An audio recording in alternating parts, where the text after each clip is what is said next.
Alright, hello everybody, and welcome to Nerds with Dice. We are sponsored by Grinding Co. Coffee, a Black and LGBTQ plus coffee company.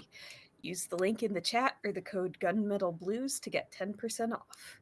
We also have merch. You can find those links in the chat or by going to Nerds with Dice on Twitter. And as for who I am, my name is Julia LaFond, and I will be the keeper for this game, where the keeper is how you refer to a game master in the Apocalypse Keys system. And for those unfamiliar with Apocalypse Keys, the general premise is that you get to play as powerful monsters fighting the apocalypse, but you have to be very careful not to become a harbinger of the apocalypse yourself. Uh this and if you think that sounds cool, I will also be running a paid Apocalypse Keys campaign starting March because I'm a pro GM, and I believe you can also find a link to that in the chat. Now, who will I pick on? I mean, who would like to introduce themselves next? Sid? Sure, I can do that. Hi, everybody. I'm Synthetic. You can call me Sin. And today I am playing D. D is the Shade playbook. They were Death. They're not Death anymore. So now they're going to kill Death and become Death again. It's all going to work out. Everything is going exactly according to plan. Both myself and D use they them pronouns. Alice? Hi guys, my name's Alice, she, they pronouns. Tonight I am going to be playing Yorkiel, also known as York. They're a fallen being of divinity. Closest thing would probably be an angel. They were not here last episode because they had more important things to deal with in the oncoming apocalypse. But that's about their deal tonight. Leaves, Keldry. Hi, thanks. Hello, I am Keldry. I play M3.0V or Tuttle, or M3, depending on which division agent or Omen class monster I am talking to. I'm your friendly neighborhood wishing star that last episode found out that someone coughed totally not a harbinger wished for someone important in their life, and now I'm here. What that importance is has not been specified.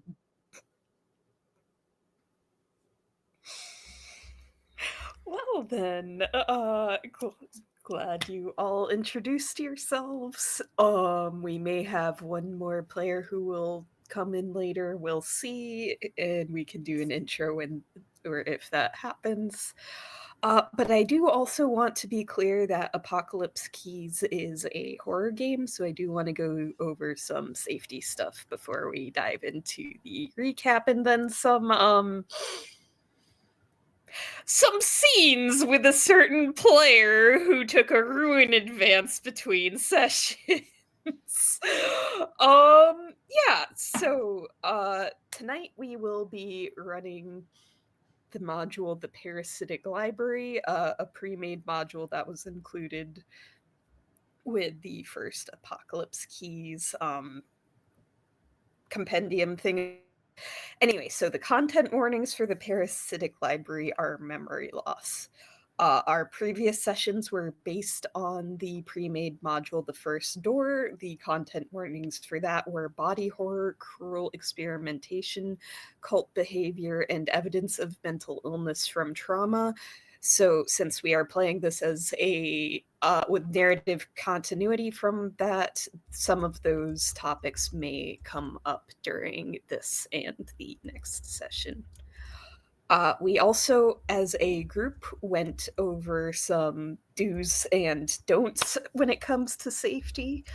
So, themes, stories, and ideas we will not see at all in the game include harm to animals, harm to children, cannibalism, clowns with exceptions for a certain player, explicit sex and sex in general, sexism, homophobia, religious discrimination, racism, transphobia, and analogs to such or any other form of real world bigotry, slurs, cancer, active genocide, self harm, sexual assault, terrorism, and torture.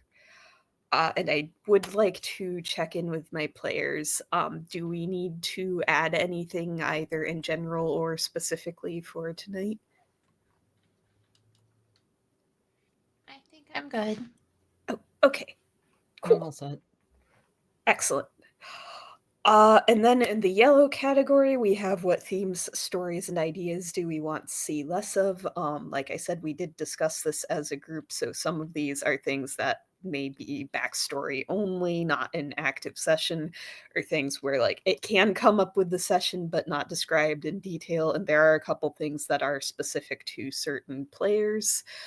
But all the stuff that falls within this category includes bugs, eyeballs, gore, spiders, eating disorders, heroic suicide, sudden character death, and permanent harm to PCs.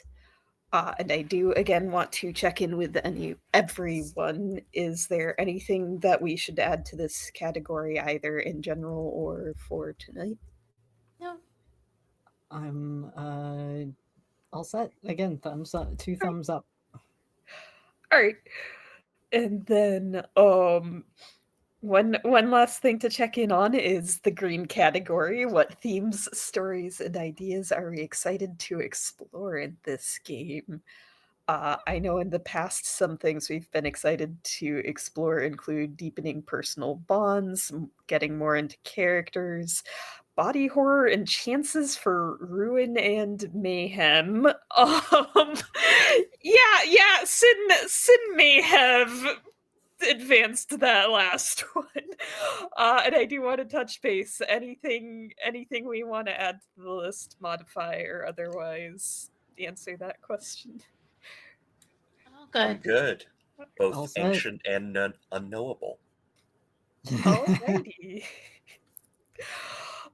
In that case, I'll start off with a brief recap. The Omen's previous mission was to explore an abandoned division base that housed the first door, and find out basically whether certain members of division who were Omen class harbingers, Omen class monsters, had turned into harbingers, where harbingers are characters who are actively trying to bring about the apocalypse.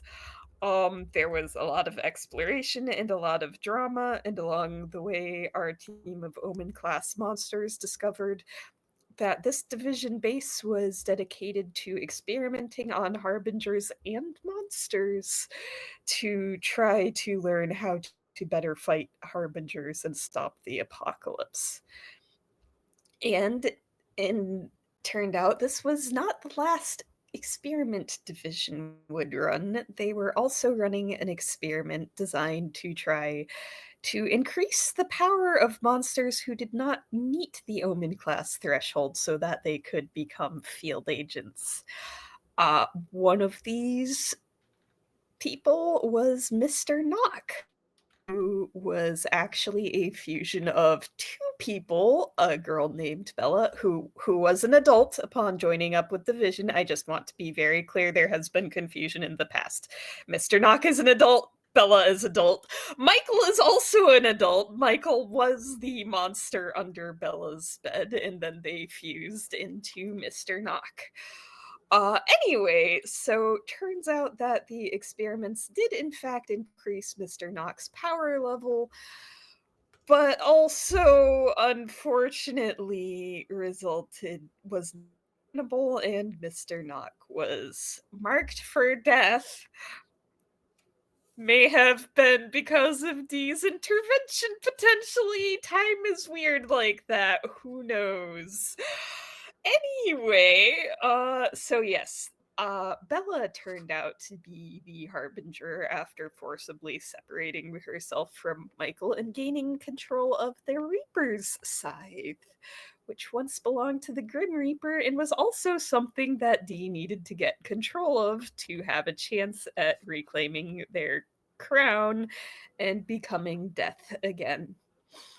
And yeah, so with the long story short, the team did successfully defeat Bella and reclaim the Reaper's scythe, and then returned to Division and filed a report about what happened, leaving certain parts out, which more or less brings us to the present. But let's check back in with Dee, because we have a couple things, and one is that you gathered up enough ruin between sessions to unlock a ruin advance, which means you are entitled to narrating a scene of Dee as a future harbinger. Yeah, I'm actually thinking I might mix some scenes together, that this is Dee remembering something they've already seen. Ooh. Because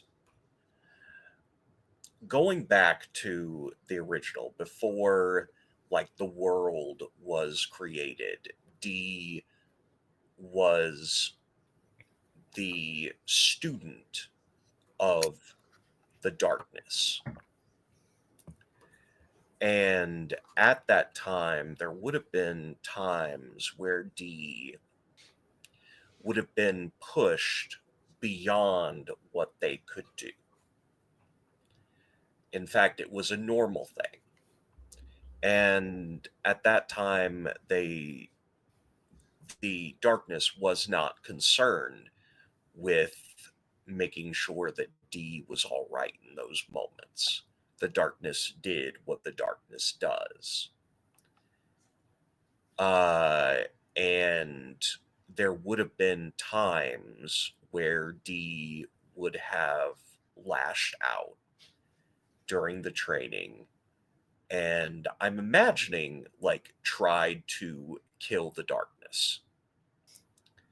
And it was in one of those moments when Dee first made contact with the darkness. They had never been able to touch the darkness before. But in that moment, they grasped the darkness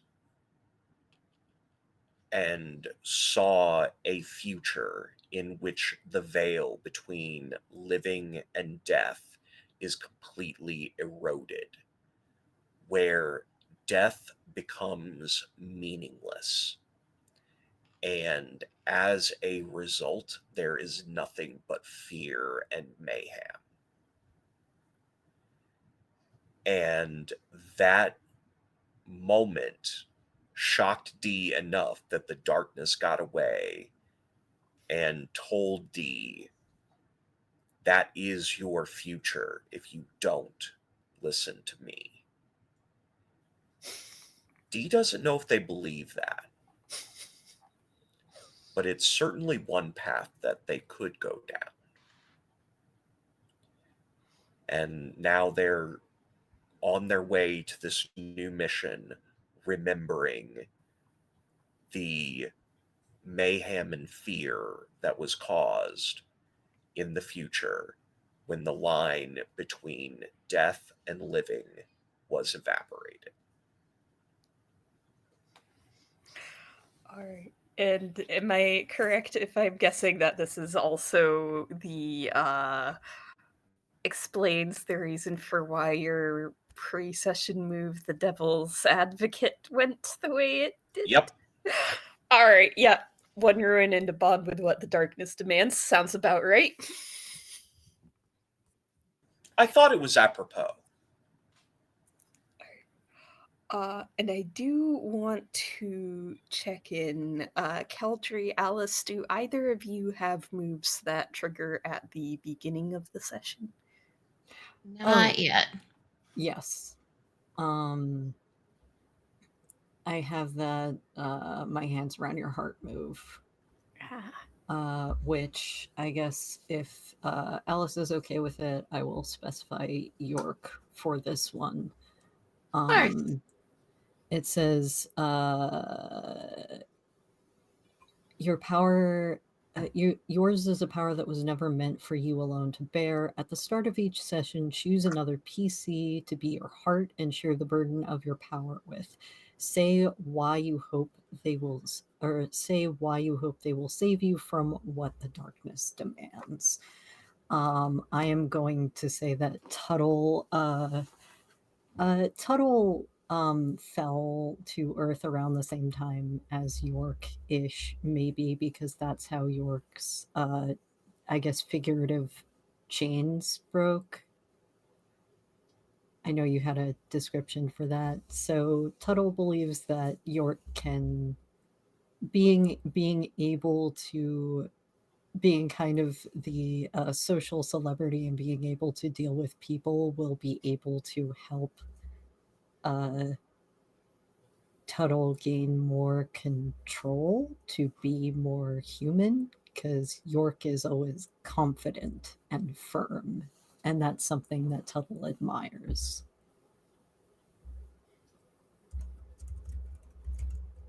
Definitely. All right. So, some time has passed since this mission. You all had the opportunity to debrief with licensed omen specialist therapists if you wanted between sessions. In addition, I love the idea that we have monster therapists. Here's the question: would the monster therapists also be omen class monsters? Or would they you be know what? other? It depends on the therapist. A couple of them are. Some of them are monsters, but not omen class, and a few of them are straight up baseline human. That is Those still... I don't think D is around, because if they touch someone like that, they would probably evaporate. I mean, you wear gloves for a reason. This is true. You're allowed to fire your own therapist. That is also true. That would be an interesting way to fire a therapist. Right then. When fire is hot enough, it disintegrates. So you do get called into the briefing room for your next mission. Which I will go ahead and read off this mission briefing. Omen class monsters. A rogue interdimensional spatial entity has attached itself to Division HQ. Designated the Parasitic Library, the entity has begun siphoning off valuable intel from the archives, leaving voids in Division's key records relating to already contained Doors of the Apocalypse. Harbinger class monster involvement is suspected behind this security breach. Should whoever brought the library to Division recover the siphoned information from within the library, they will be armed with the knowledge needed to unlock those doors. Find out who or what led the library here and dislodge it from Division before these apocalypses have a chance to be unleashed and the Harbinger claims ascension. Oh. And yeah, so normally there's a lot of rigmarole with helicopters and stuff, but this time they literally just like lead you to the elevator and push the bottom button and then lift up a panel to reveal a set of even more buttons and push another down button way at the bottom. And after a long, long elevator ride, you emerge into a hall lit by flickering incandescent lights and a simple windowless door, above which, stenciled onto this cold cinder block, are the words Auxiliary Archive 116. Next to this door is Marcus Finch, the assistant archivist, who looks somewhat uncomfortable and out of place with even their ill-fitting division tactical field gear. Yeah, it doesn't fit well. The thing Is is, anyone else Oh, worried sorry. about how far down we are going? Pretty far down. Division headquarters is one of those places that has, like, there's a decent amount above ground, and there is a Oh no, that whole was Tuttle to the rest of the party. No. It I don't think there's anything to be worried about besides the fact that they've obviously let something into headquarters that they can't get rid of. You are a star in humanoid form. yes, and I don't like not being able to see the sky. You'll get over that. Right. Okay, I'll get over this. Which Tuttle- I Tuttle is sadly feeling- have to mark darkness tokens. I was gonna say I'm doing the same. I'm now also marking darkness tokens. Tuttle is also fiddling with a brand new looks like one of those cheap gold star dangly bracelets. Tuttle is fiddling with that. And looks a little bit more human than Tuttle normally looks. All right.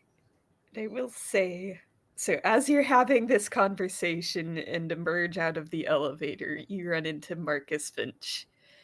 D, you have worked with Marcus Finch before. Why did the two of you part on less than polite terms? Why do you regret the rift that grew between you, and why do you suspect they regret it too?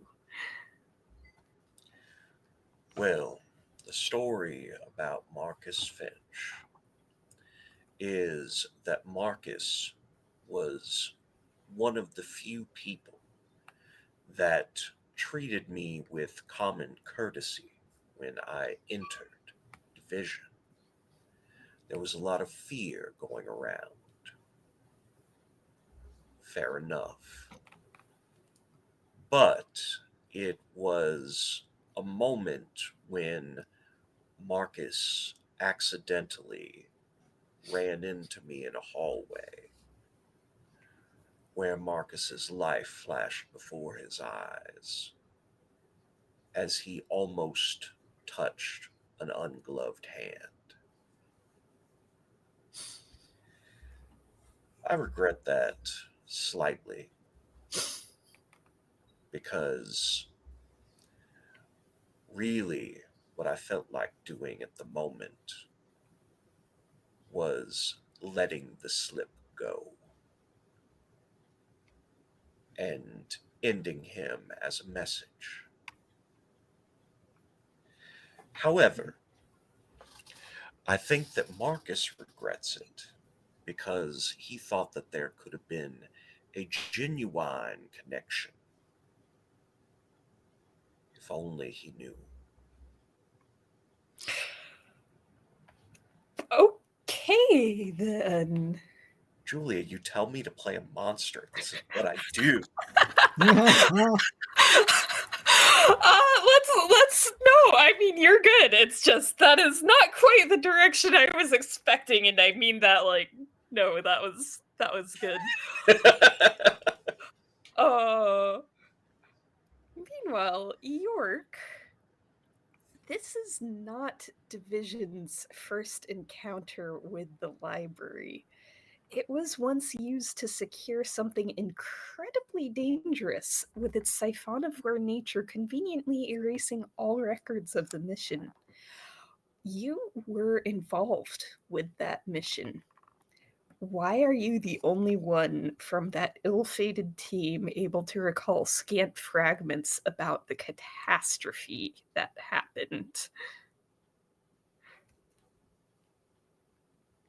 Mostly because everyone else is already dead. After all, the Library of Alexandria did perish many, many centuries ago, and while York wasn't an agent with Division, they still oversaw plenty of Earth after their fall, and whatever was in the library that Division, as early as Division was then, was dealing with, it caused a lot of lost knowledge, both of Division agents who kind of stumbled out of the fires afterwards, confused and not really sure what they remembered, but all the knowledge that was in there already. In York remembers a monstrous shadow that they observed. It wasn't fire that took the building down, but they can't recall quite what it was. And memories do pass with age, and nothing they cared to really remember. It wasn't that important.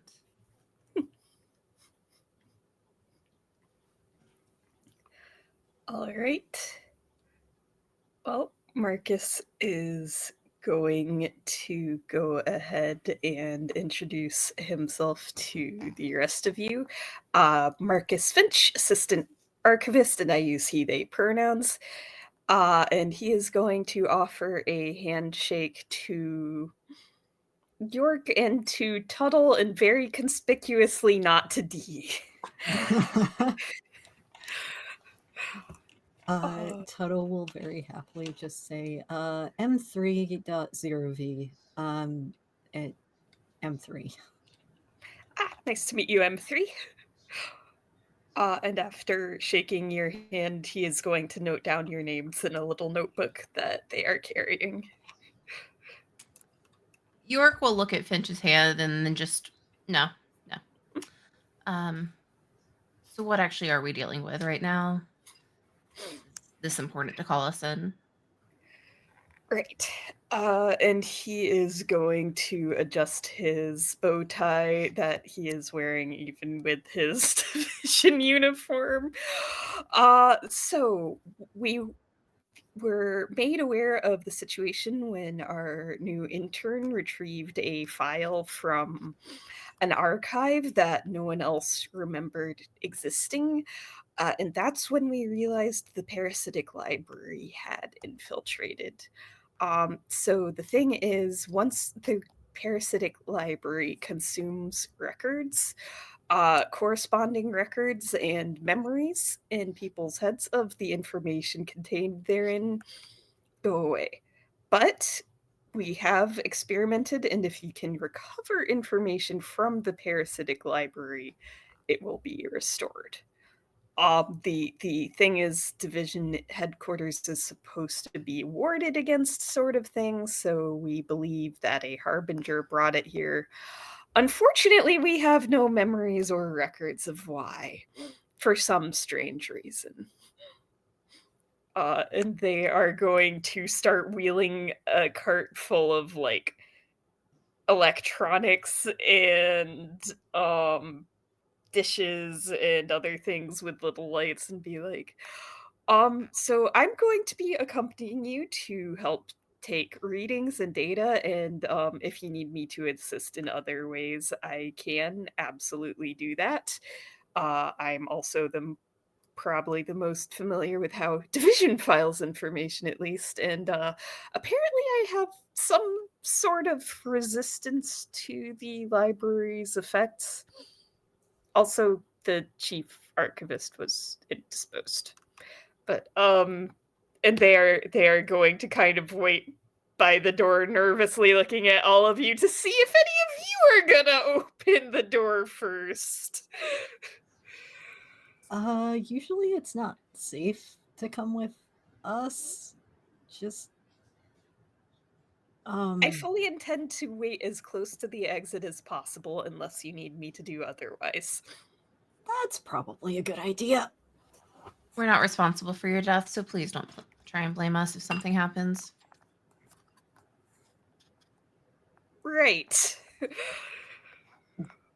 You do remember responsibility. It's somewhat hard to forget. Fair.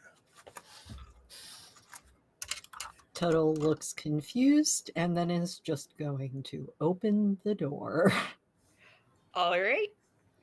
Yeah, and at first glance, it looks like a normal library, or at least what you would expect a library to look like. Bookshelves, carpet, couple little tables and reading nooks. But if you look closer, you might start noticing little details that are out of place. So things that are like the books are all different sizes and ages, and it isn't super obvious how they're filed. Like, it's not alphabetical by title or author name or Dewey Decimal or any other filing system you've encountered. And if you look down, you'll realize that there are abrupt changes in the architecture of this place. Like, might look a little bit like, oh yeah, Division Archives here, but further down it might look more like a public library you visited once. And beyond that, well, most libraries aren't big enough that you can have trouble seeing past it, even if there isn't a wall, we'll put it that way. Ugh. Okay. Where do we start looking? That is a good question, says Marcus, pulling the cart over to one of the reading nooks and plugging in the equipment and starting to set up. I am going to defer to your expertise on that one. Tuttle immediately looks at York and Dee.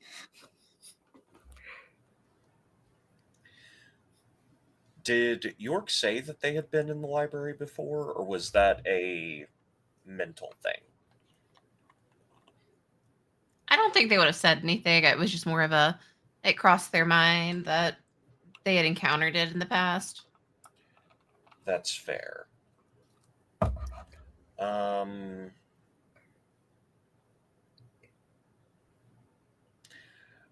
I would like.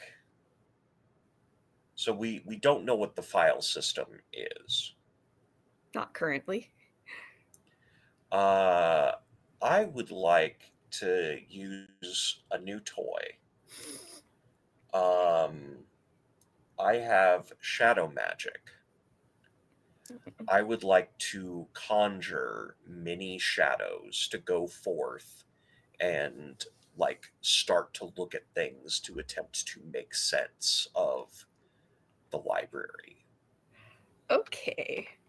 And I do want to clarify, is this a trying to get additional context type thing, or is this a grasp a key type thing?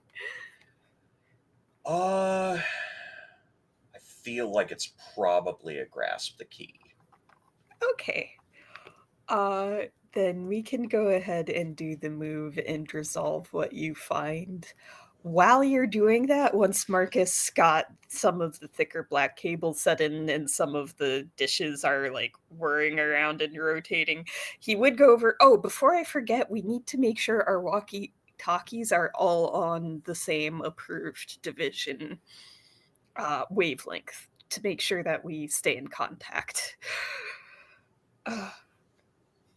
Are all of you going to cooperate and make sure your walkie talkies are on the same wavelength, or are any of you going to be like, nah? Oh no, I don't Tuttle. see a reason not to at this point. Yeah, Tuttle will cooperate. That doesn't mean that that's not going to break the instant I use my powers. But I think next to the walkie-talkie also is a small bag that is actually Tuttle is actually wearing physical like division clothes, which probably are at least somewhat reinforced since we have, Yeah. omen class monsters that like us.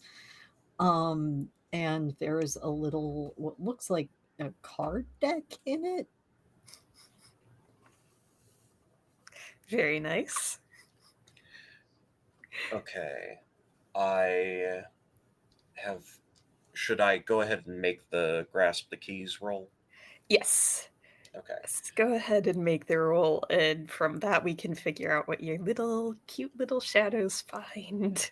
I went ahead and spent uh, 2 tokens Okay. on this. Okay. Well, that's a lot.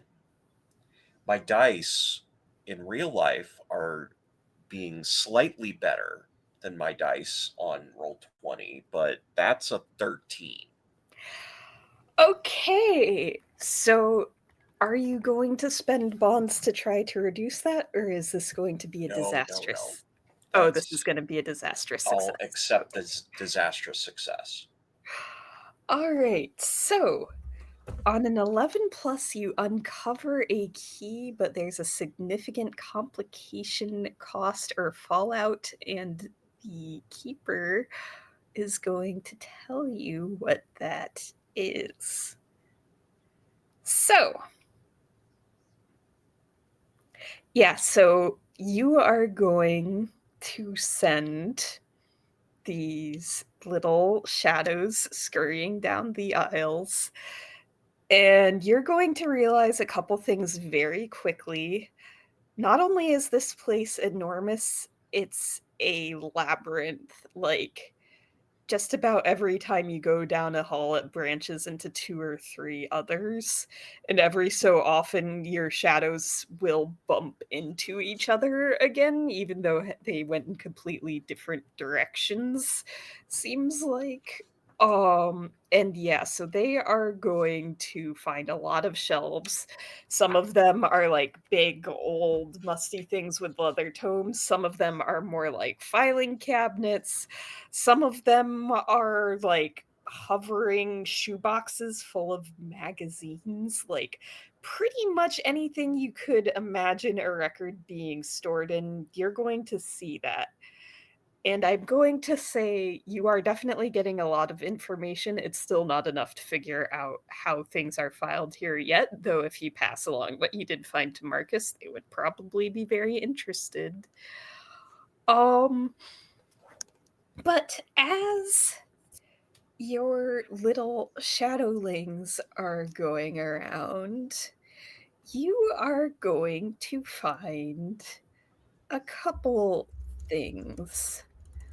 One interesting thing that you find, and I want to make it clear that this one is the key, is that your shadows encounter a lantern that is projecting other shadows onto the wall. And these shadows roil up to greet your shadows.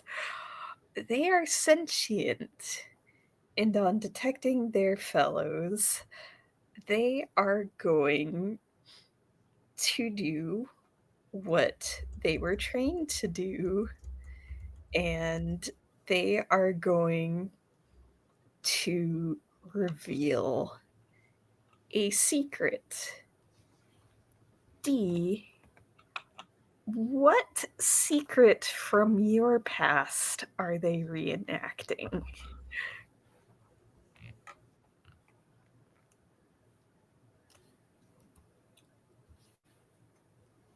Oh, I'm trying to think because for D, it's not so much that there are a lot of secrets, but there is a lot of life. Um, Unlife. Unlife, or, well, Existence. Existence. yeah. Um, I think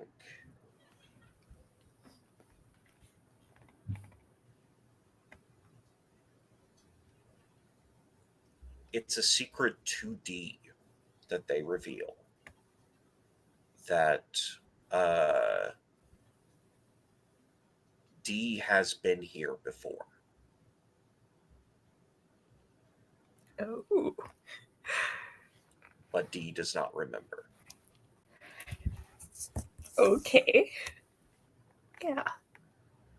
Yeah, so the shadows are going to show Dee coming to the library and Dee taking something from the library and then leaving.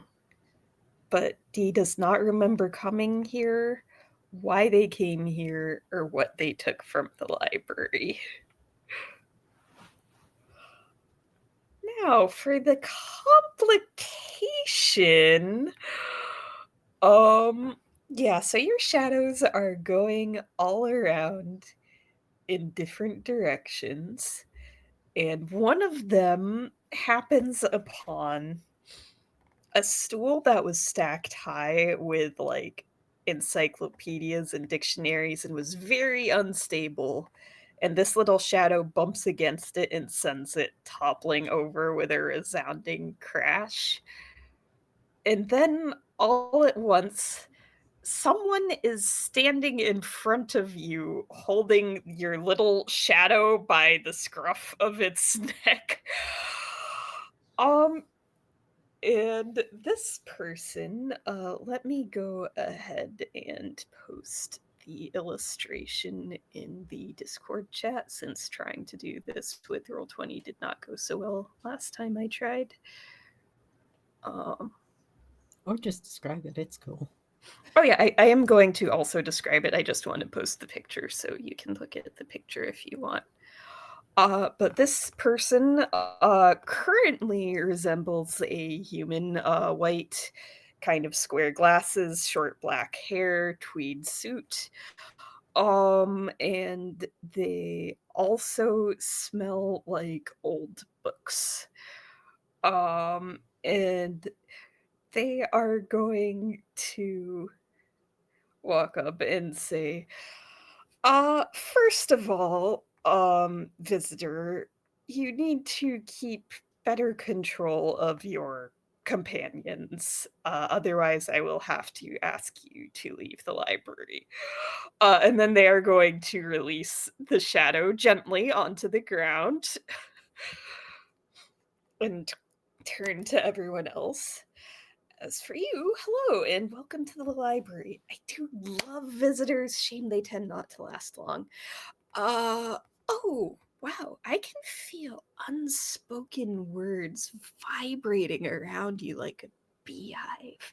And they are going to kind of start getting up in your faces. So many secrets that are just desperate to burst out, they say, and they are closer to Tuttle when when they say that part. Might I tempt you to share a few? If not, perhaps you are looking for something specific to add to your collection. This is not, I want to make clear, this is not an attack, but D is going to call back their shadows. And when they call back their shadows at some point, they are going to gather around this person as if to show them what it would be like if D actually lost control and then come back into D's grasp. Yeah. Aren't you a peach? The librarian is going to turn to you in slight confusion and say, I am most certainly not a peach. And they are going to reach over to the shelf and grab a dictionary. Peach, a low spreading noun, a low spreading, freely branching Chinese tree. Okay, Prunus wait, wait, persica. wait, wait, wait, wait. What were you saying about secrets? And also, who are who are you? Oh, I am the librarian. Did I say something about secrets? Oh, yes. If you want to share them, we of course have a filing system for if you would like to submit them for consideration to the library. And I can also assist you in locating materials related to secrets or specific secrets you have interest in researching. By the way, Dee, when your shadows catch up and encircle this person, they kind of stare down in bemusement for a second before looking right back up to continue the conversation. Oh, and all throughout all of this, Marcus is he's kind of low key hiding behind the table, but also taking lots of notes in their notebook. Tuttle is going to turn to York and be like, "Were we weren't told there was anyone else in here, right?" That either means they didn't know about him, or more appropriately, he doesn't exist.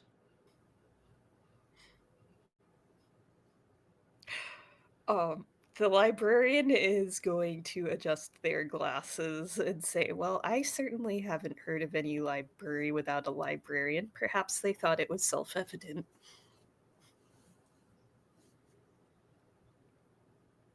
You also haven't heard of figurative language, so I'm not sure that you're the best source of information.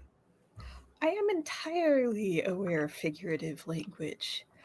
Oh, were you attempting to be figurative when you referred to me as the fruit of a specific type of fruit tree? No, must have been somebody else. I'm going to assume that was sarcasm. Uh, Tuttle is going to look back at York and be like, "I feel like this is what it's like talking to me, and I don't know that I like that." I mean, to be fair, I think he's slightly more obtuse than you are. And as they're standing there, they kind of flicker. And this person is still wearing a tweed suit, and still smells like old books. But now what you're looking at is this looks like a young Chinese woman. Like I said, not entirely real. Or they can just change form. I can look very human if I can concentrate hard enough. And they are going to kind of see you speaking to yourselves, and without missing a beat, they are going to say, "Well, if you aren't in need of any assistance or recommendations, I will be returning to the reference desk. But please feel free to let me know if you do need assistance in navigating the stacks. Many visitors seem to have trouble with that." And How they are about going to start walking away. how about you direct us to the secrets of the library itself? They are going to stop at the secrets of the library itself. They're going to turn around and adjust their glasses. Hmm. I'm not sure the library has any secrets, but I know the section it would be in if those did exist, right this way. And they are going to turn down a corner that wasn't there a few minutes ago. Do you follow them? Oh, yes.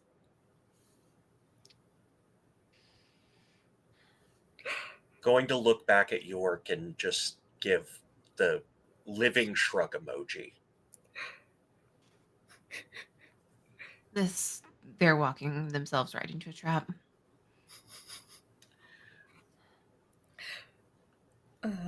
Quite possible. After all, I haven't heard of a parasite without a host, and I'm curious on which one this thing is. Well, they haven't heard of a library without a librarian, and I've seen plenty of those. Yeah. So if you follow the librarian, it's definitely going to be a bit of a walk. You pass through all sorts of shelves and stacks of boxes and even a couple stone halls covered with murals as they lead you through the winding stacks.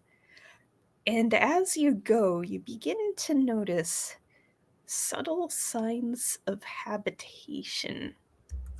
Keldry, would you like to describe what things you see in this place that makes you think some people or perhaps things have made their home here?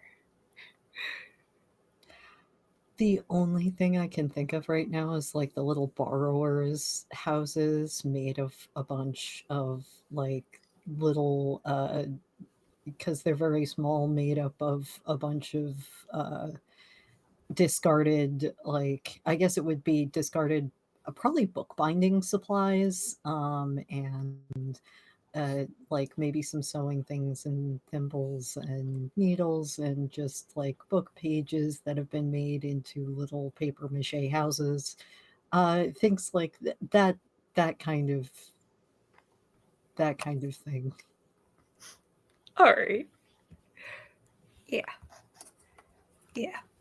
That is almost definitely what you notice is those little makeshift habitations scattered throughout the shelves before the librarian stops and throws open a set of double doors to reveal a lecture hall.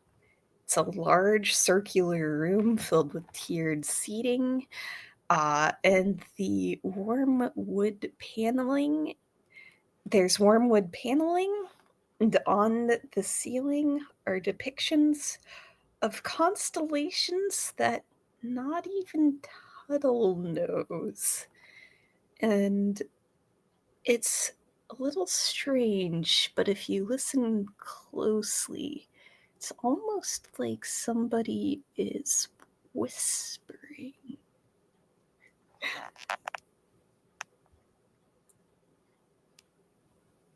I am immediately wandering in and looking around in awe and listening. Oh,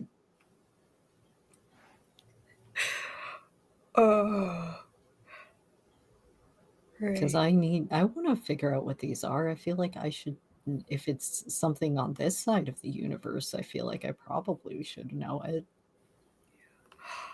So if you're listening really closely to these whispers, you would you would maybe possibly recognize them as fragments of the voices of the souls that had been trapped in the Reaper's scythe.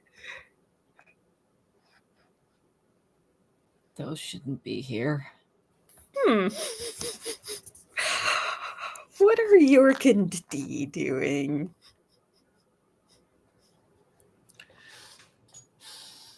I'll let York go first.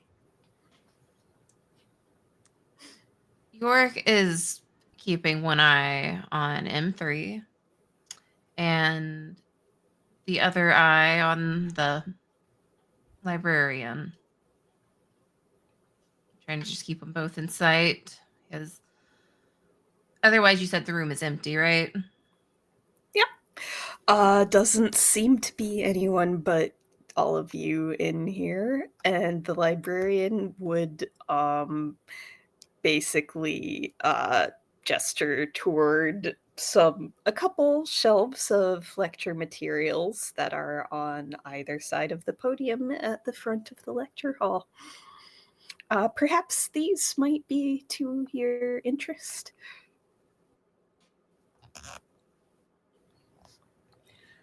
Dee will stand up and, well, already standing, but go and take a look at the materials. All right.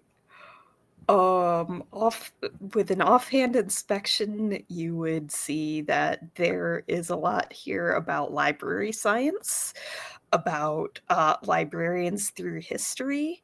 But I will clarify, not just this Earth, librarians throughout history of the multiverse. So there's a lot of books about a lot of different libraries and probably a lot of potentially dangerous knowledge even in some of them considering the universes they came from.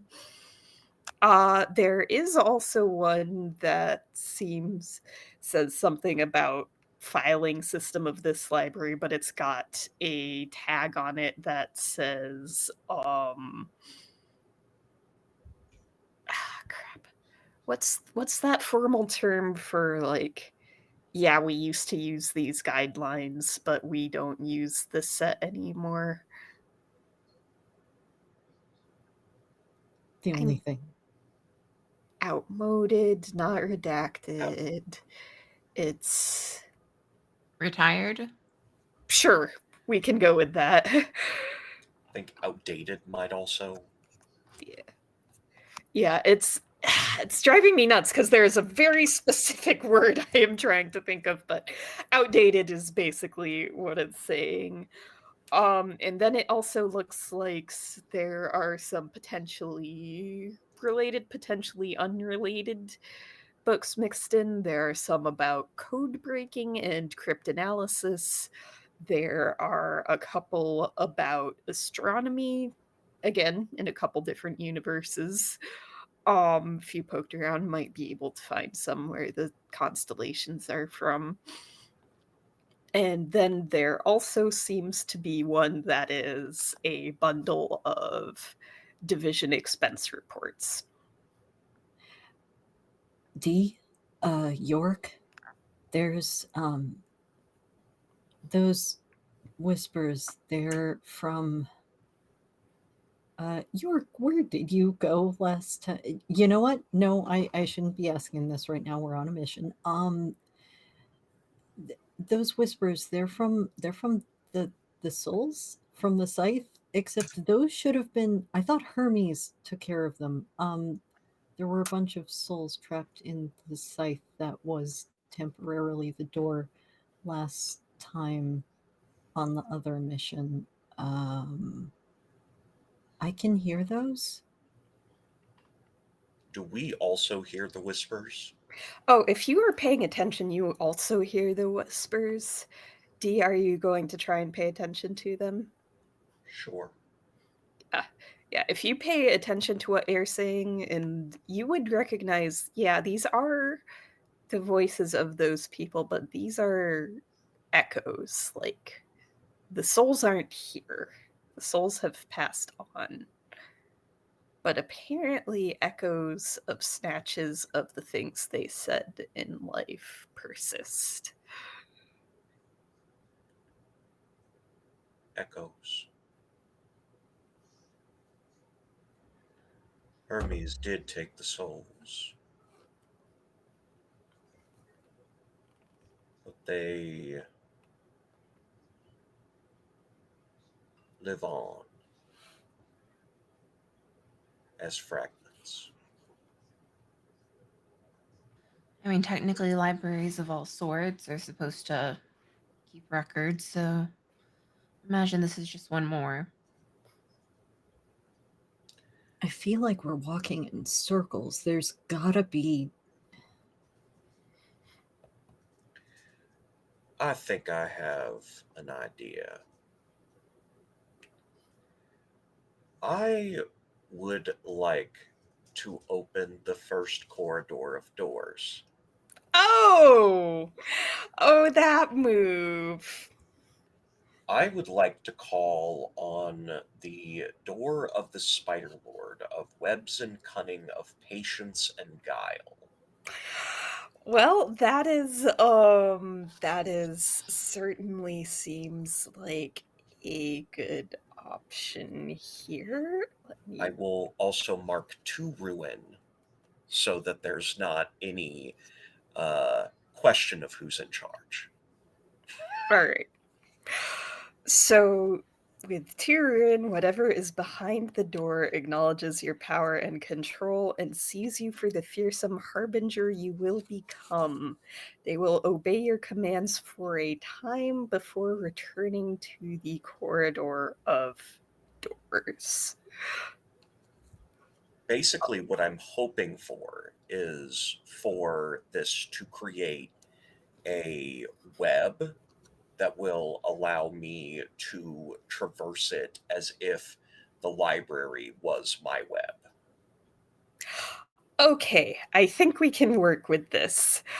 Yeah, this harbinger, relying a lot on cunning and also recognizing you as potentially death, is basically not going to fully manifest themselves, but they will create this web for you to let you traverse the library in the way you described.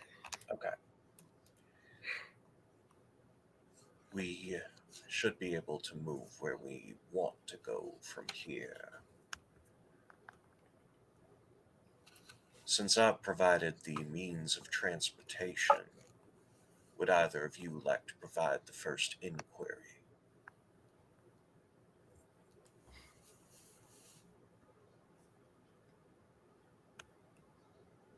Gladly. Yeah. What do you need me to do? That was basically an invitation to grasp keys. Yeah, or that's some what. other move. Yeah, that's what I was thinking, is I was going to grasp at keys, but I was asking D, how do we use web? How do we use internet? How do we shot web? Once I know what the inquiry is, I can take us to where we know we'll find the answer. Just like tugging on the web.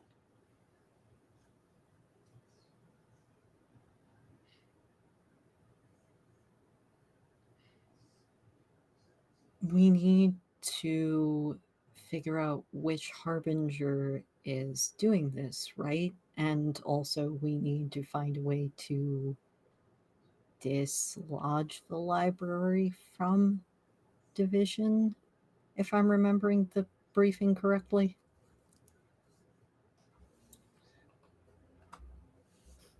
That is a good question. It would probably be a good idea to center, because a lot has happened. Yeah. What are our primary objectives in the library? Yeah. So I will say, out of character, that's correct. Your priorities were basically figure out who brought the library here, dislodge it from Division, and stop whatever Harbinger is trying to use it for power.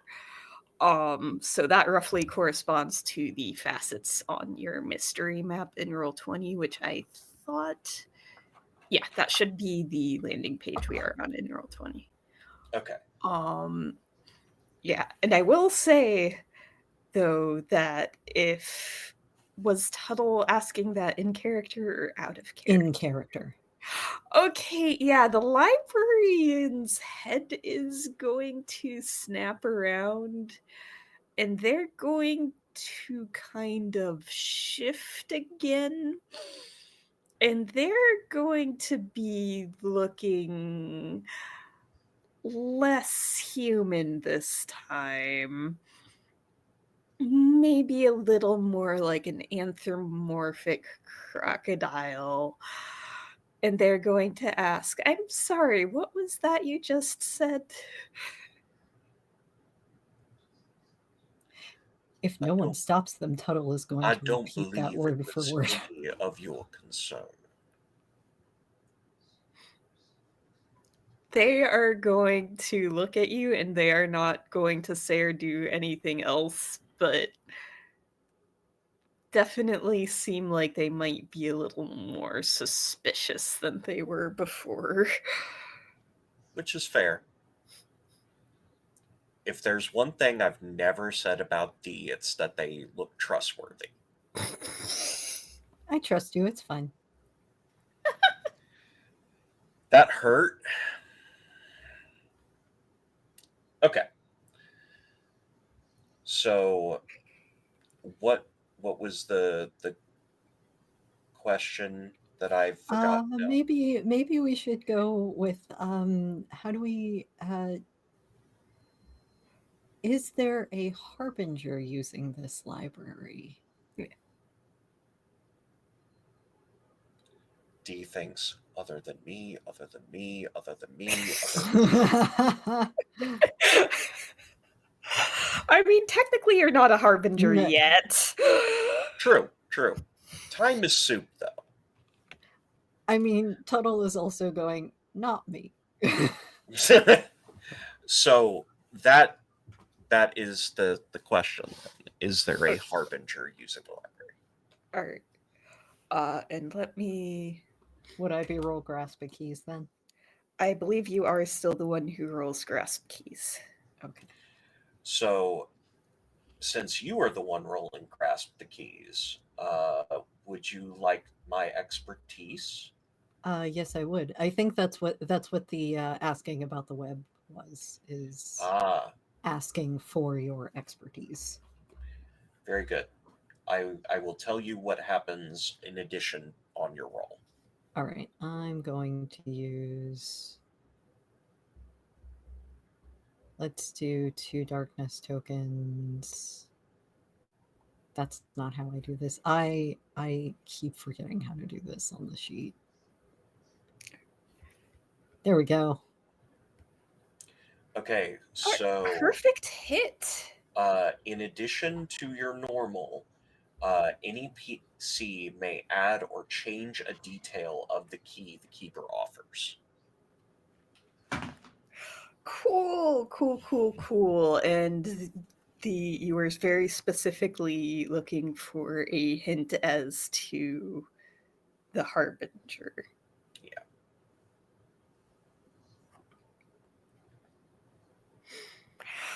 Okay. Yeah, let me see, what would the best one for that be?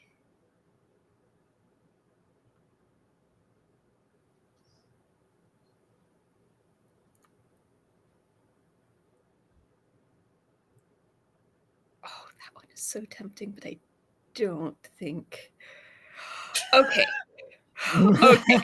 So this is the one we're going to go with. So all of you are following this spider's web, and eventually what you find is a whole bunch of division filing cabinets. But on the very top is a binder that was put on a table, next to which is a cup of coffee that is still hot and with steam rising off it. And this binder is a case file of past harbingers. So if you look through, all the harbingers in this book have already been contained or defeated in some way. But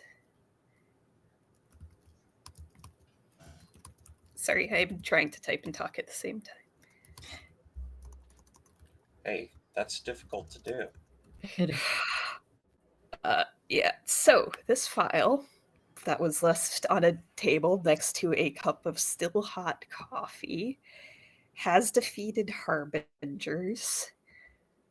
And York, you recognize one of the harbingers. D, you recognize a different harbinger. And Tuttle, you also recognize a harbinger.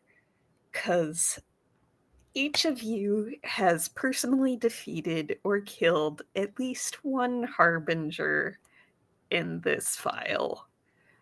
Would each of you like to elaborate on this past harbinger that you defeated? Before we do that, Mm-hmm. may I make the modification? Okay, I would not be opposed to that. Alice, Keldry, do either of you have ideas, or do you want to hear what Sin is thinking of? I do have an idea for a modification, but I want to hear what Sins is first. Yeah. Because of the grin. The person who abandoned the file of past harbingers in a hurry is not very good at hiding, Okay. and they are still in the room. Okay, we can resolve that in a second. Keldry, you said you had an idea for a modification.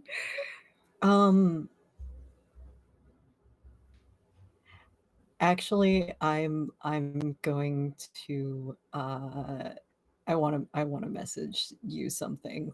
So Okay. um Okay. Direct message on Discord, I'm guessing. yeah. All right.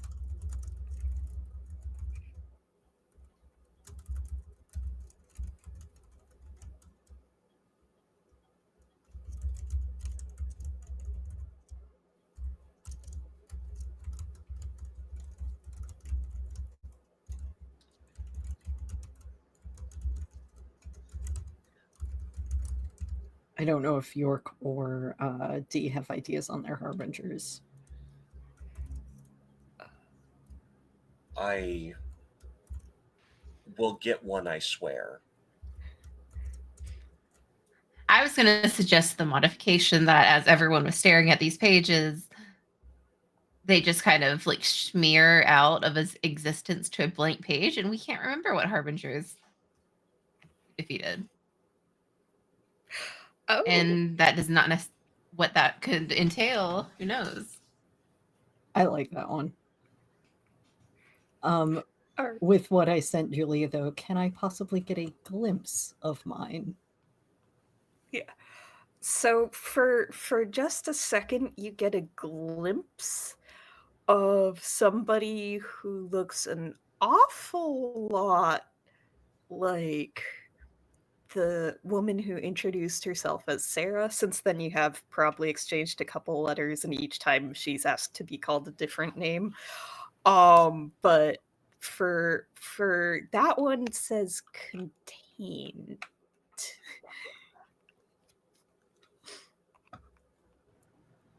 Yay. Okay.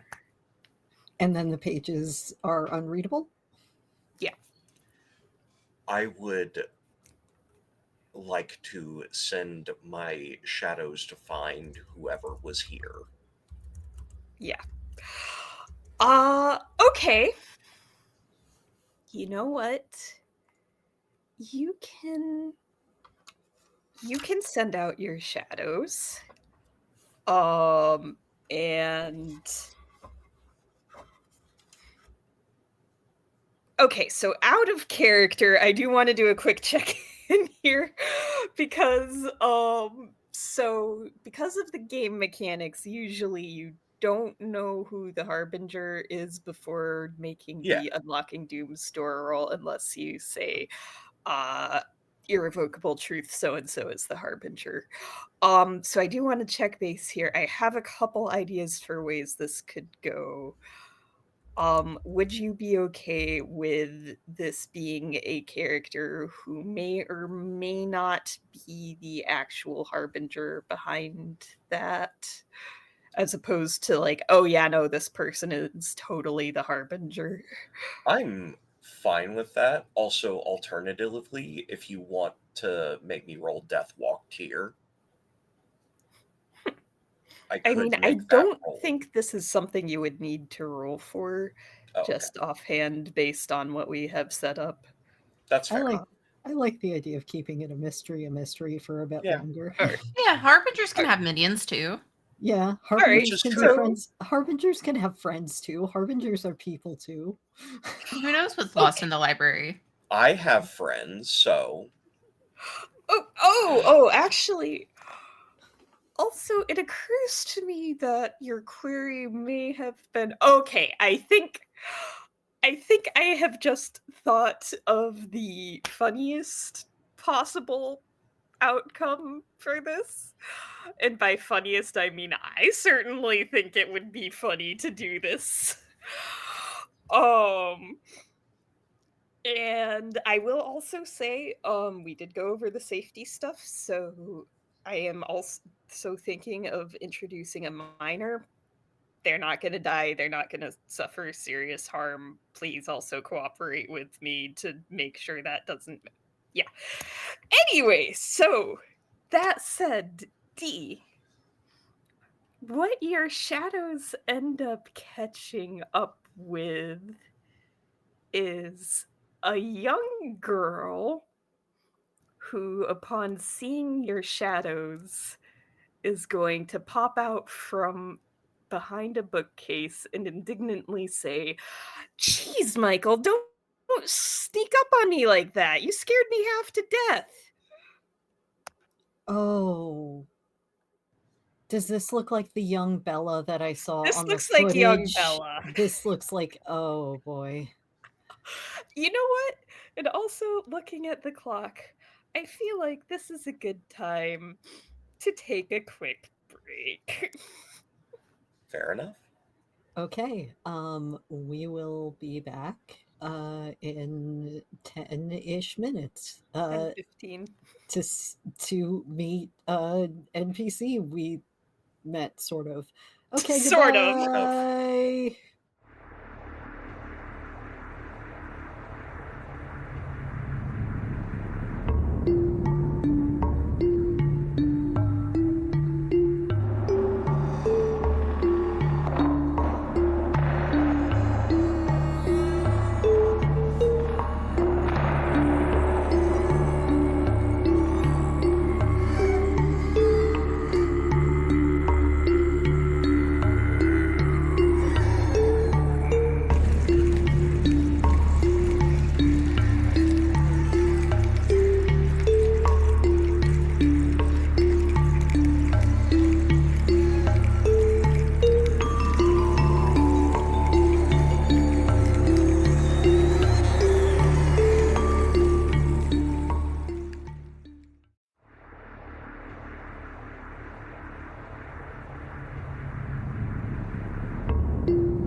All right. Hello, everyone. We have returned to the Parasitic Library, where the group has just encountered what appears to be a younger version of Bella, the previous Harbinger they defeated.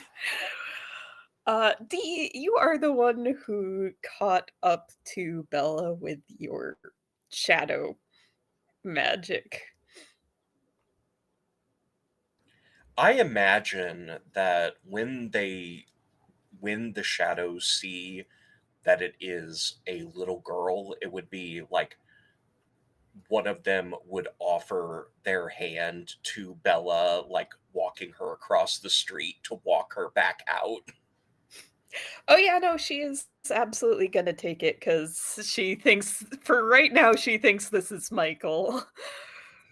Oh no, that's kind of sad because Yeah. both of both of them got sent to the Dark Forest last Yep, episode by January.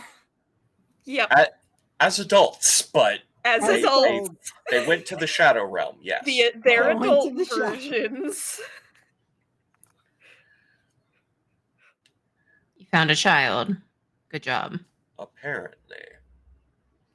Oh yeah, no. Bella's gonna look at you and look at the shadow, and you can see kind of the wait a minute recognition going, and then she's gonna be like, kind of jerk away from that shadow and go, sorry, my parents say I'm not supposed to talk to strangers, and she is gonna try and run again.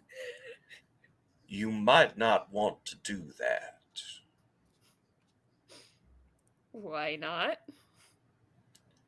Well, for the record, I'm somebody that everybody knows.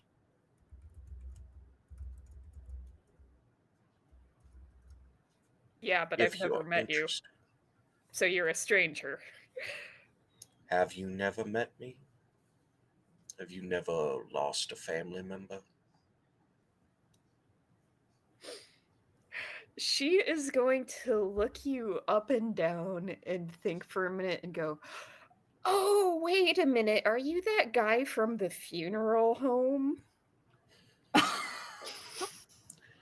You could say that. I'm deaf. Or I was.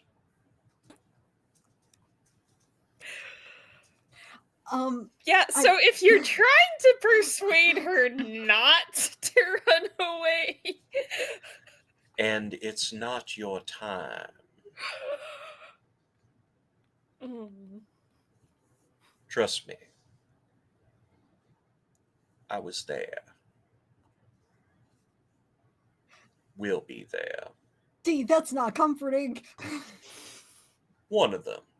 D. All right. Are well, we trying to keep the child safe or with us or Trying to figure out what the child was doing here. She is Oh, technically a actually, key, Alice, right? when York speaks up, Bella is going to look and go, oh, wait a minute, I do know you. You're the guardian angel of New York. And she is going to run over to you. Can I get your autograph?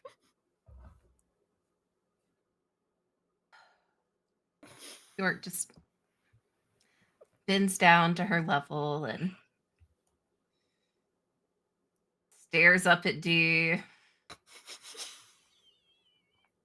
We're going to thank me for this later.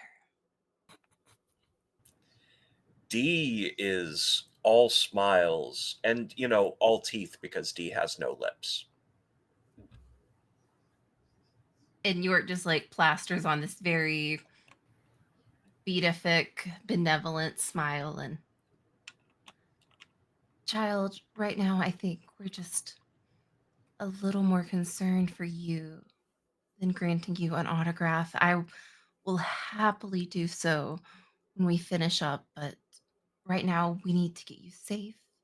And if you could just answer my friend's question. Oh, okay. Wait, what? Oh, wait, are you also here after that weird person? Which weird person? What do you Oh, there was like I mean, my parents said it was raining so we couldn't go to the library, so I decided to come to this library, but then and Michael was with me and this weird person saw us and was like, "Oh no, witnesses." And so Michael led them off in the other direction. So I've just been and I went the other way and I've just been waiting for Michael to catch back up so we can go home together cuz he can't get out of the library the way I can. Oh, um,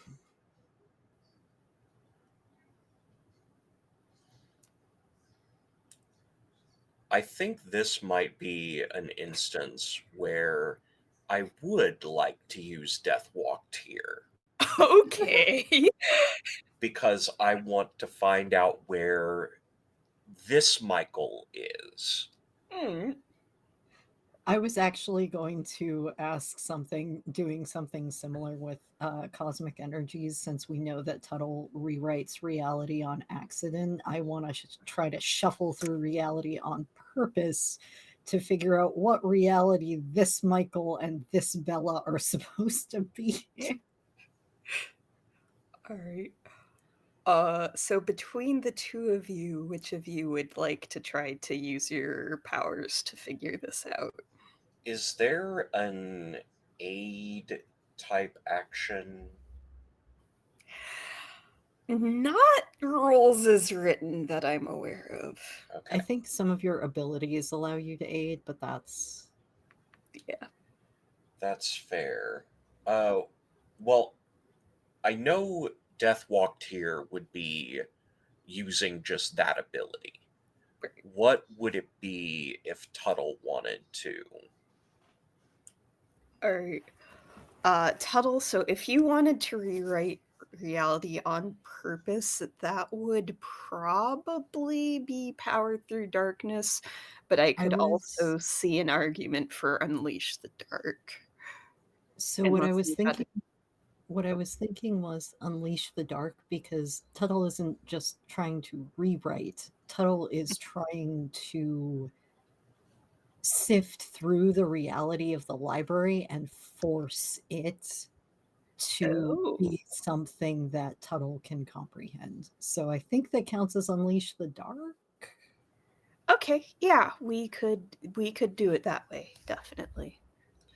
Then maybe we'll start with yours and prepare for Death Walked here after. I feel so bad for York right now. um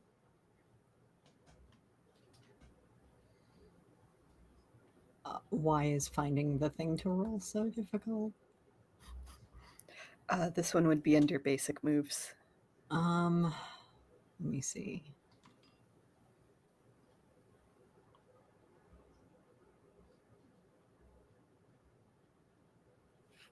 I am going to. We'll put one darkness token on this. Okay, so a 7 is going to be a miss. Would you like to spend a bond to increase that to a success? Yeah, actually, after I think the thing that is ringing most true is Dee's last comments of, you've got to get control at the end of the fight with the Harbinger, where I kind of blew up reality in the facility. But also after seeing the kid run over to York, I think that immediately triggers the memory of York saying, "That's unbecoming of you," the first time Tuttle lost control in that facility, and just reigns, like, immediately goes to, "No, this is mine." Uh, all right. So, so you spent a bond to increase it to an 8. Mm-hmm. All right, so I will say with Unleash the Dark, normally you choose two from get past their defenses and inflict a condition, get what you want from them, avoid reprisals, harm, or cost, gain the upper hand for now, expose a weakness or flaw, and confuse them for some time. Would you like to pick two of those, or would you like to kind of finesse it a little and have it be a little closer to what you were initially describing if you don't see a good fit with the existing options?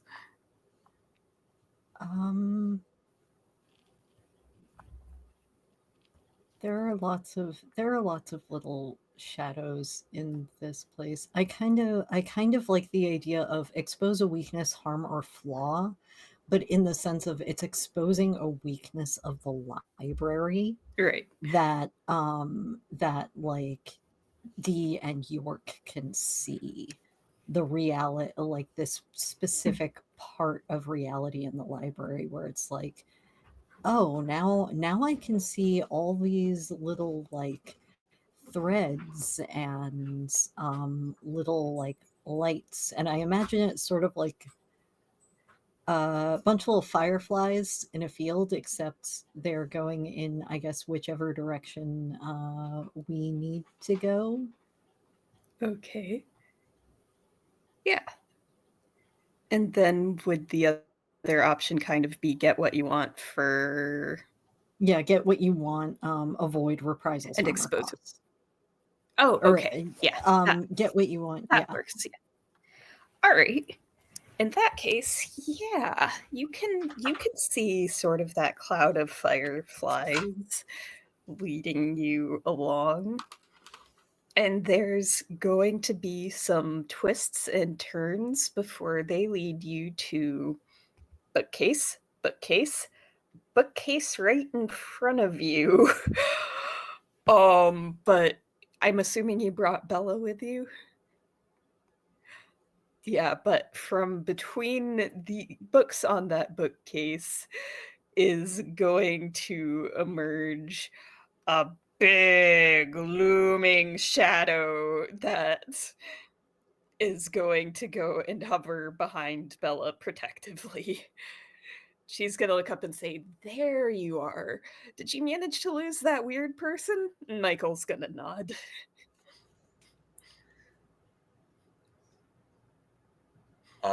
I think I'll take that as a cue. Michael, would you sit with me for a spell? Michael is going to look at you curiously and look down at Bella, who kind of gestures to York, the guardian angel of New York.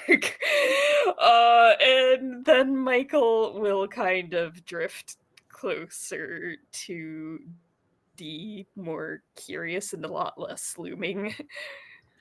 And Dee would leave behind Hermes to corgi around. Hmm. Bella does Uh, like the corgi. yeah, sometimes I forget the corgi is there, but Yeah. canonically the corgi is always there. Uh, I would like to roll Death Walked here and access some of Michael's memories. Okay. Yeah, go for that. Okay. I'm gonna use 2 darkness tokens.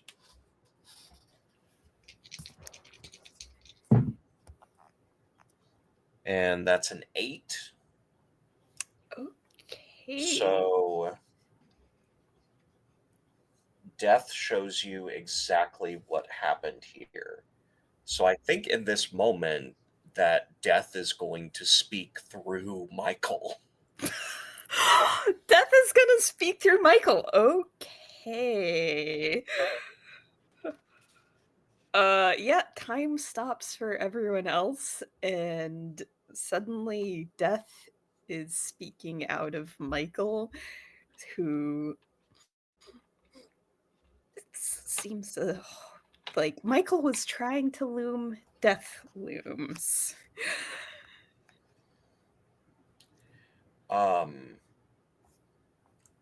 I think what I'm going to do, I want to do the what draws death close to do the irrevocable fact. Okay. I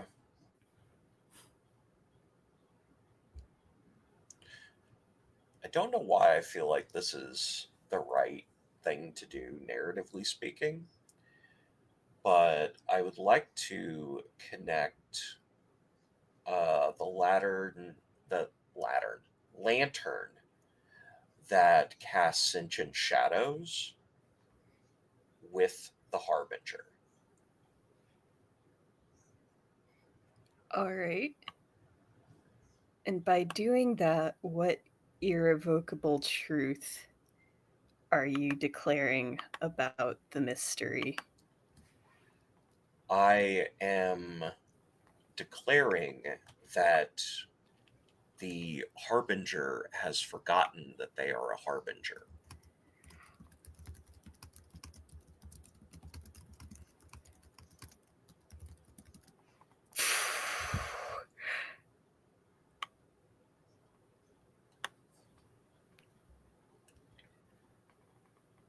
I'm sure this is not a secret goal to set yourself up as the harbinger of this. Actually, no. This is Okay. just what I think is the most interesting. Honestly, that is pretty darn interesting. The other one that I would like to ask is what evidence here will help my investigation? So, death shows you exactly what happened, and you're also asking what draws death close and what evidence here will help your investigation. Alrighty then. Are you okay with me preserving the identity of the Harbinger, even if death is showing you exactly what? Okay. Absolutely. Okay. Yeah. So you do see basically what Bella described is Bella and Michael arrive through what looks like a nice little time portal. And they are nosing around looking at books. The librarian or one instance of the librarian walks by and gives them a little wave, almost like they're used to seeing Bella and Michael here. But after the librarian leaves, Bella keeps exploring and rounds the corner and encounters the Harbinger in the middle of doing something with it almost looks like a ritual of some sort. And in the middle of this ritual circle is a bunch of various things related to division, so some case files, a division ID, that sort of thing. And when they look up and notice Bella, this harbinger gives chase. And like Bella says, Michael goes one way, she goes the other. The harbinger ends up chasing Michael, which was a poor decision because they quickly found out that Michael can pass through solid objects and they can't. So they honestly pretty quickly gave up on chasing and went back to their ritual. Michael was not aware of this and kept running and got himself lost. And that is exactly what happened here. Okay. Can I pick up any details of that ritual that might be helpful? Yeah, so that I think is going to be related to what evidence here will help my investigation. So, by looking at this ritual and what the Harbinger was doing, you're pretty sure they're a member of Division to be able to access what they did, either former or current.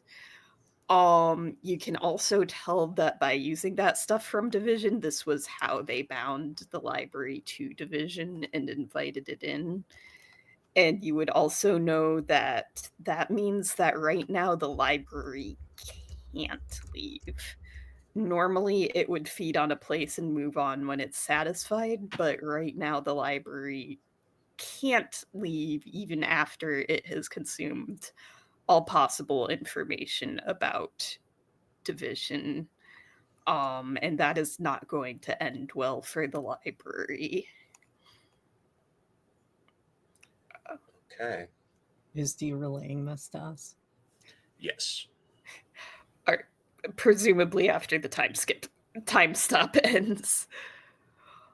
As for what draws death close, they are going to lean in, and you get the sense that if Michael had a face to smile with, Death would be smiling. You know, you remember that little favor you're supposed to do for me? Right now, you are considerably closer to achieving it than you seem to realize.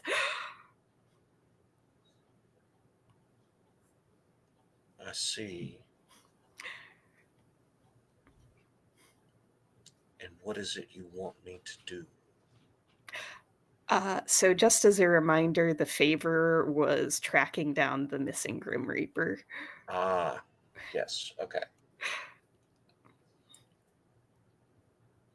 And I am drawn here because of the business you left unfinished. Well, I'll have to correct the mistake.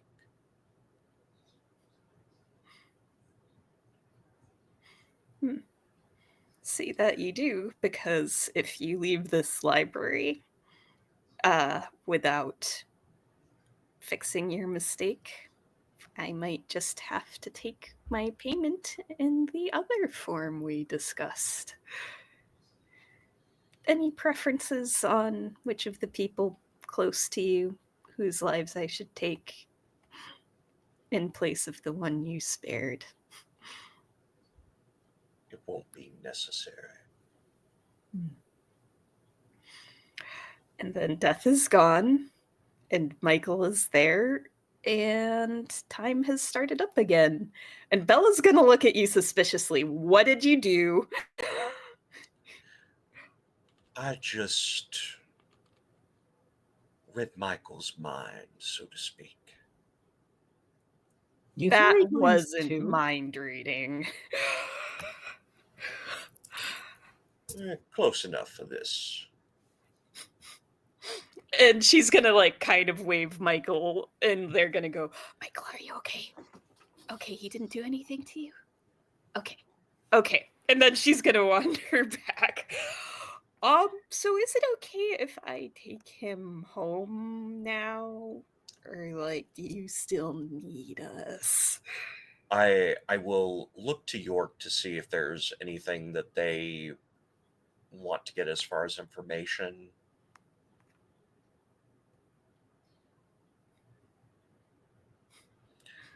I think you're good to go. Oh, okay then.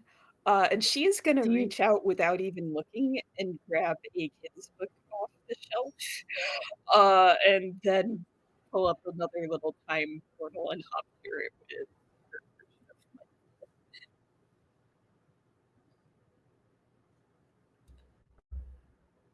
of Okay then.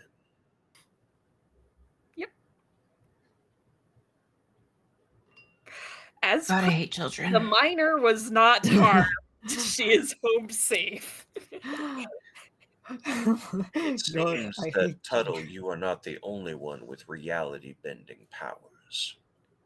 Well, if she could do that, then why was she not Omen class? I can't answer that out of character if you want, since you would have seen her file. Oh, that's true. But basically, the reason she was an Omen class is she can't super manipulate time. Like, as far as Division was aware, she specifically could mostly perceive when it's been manipulated. Apparently, they didn't know that she was also able to just kind of hop over to the parasitic library whenever she wanted. That But was that probably still wouldn't be enough to bump her up to Omen class, because if she's only able to access the parasitic library, like, yeah, that's certainly concerning, but it's already kind of an extra temporal thing.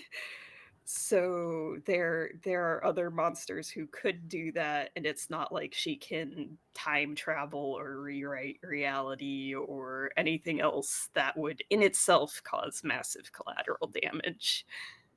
So, I'm willing to get other thoughts, but at this point, D is most interested at like investigating where the seal is that's keeping the parasitic library connected to Division. That seems like the best place to start, I guess, if we can't. If we can figure out who tied it down, know what who to break.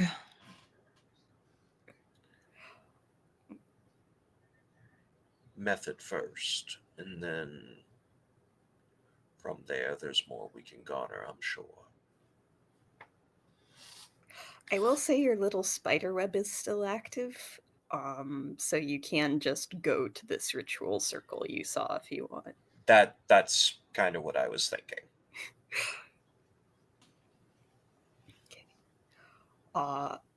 So I do also want to clarify, do you want to just look at that some more, or do you want to try to grasp keys once you're there?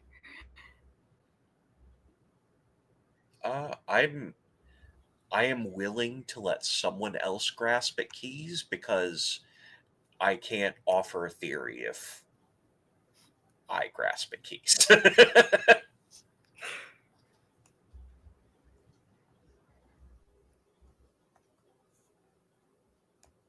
I Yeah. have. Go ahead. So yeah, I'll grasp at keys. When we get to the circle, York will just start looking around for anything that might be like a crack that they can break in the seal. Yeah. Fair enough. And I'll ask the obligatory, would you desire D's expertise? As a player, yes. York, though, would not take anyone's expertise. That's very fair. We can do this as a player, yes. Yeah. And, yeah, no, if you want, it could even be like, York is like, no, and then D is helping anyway.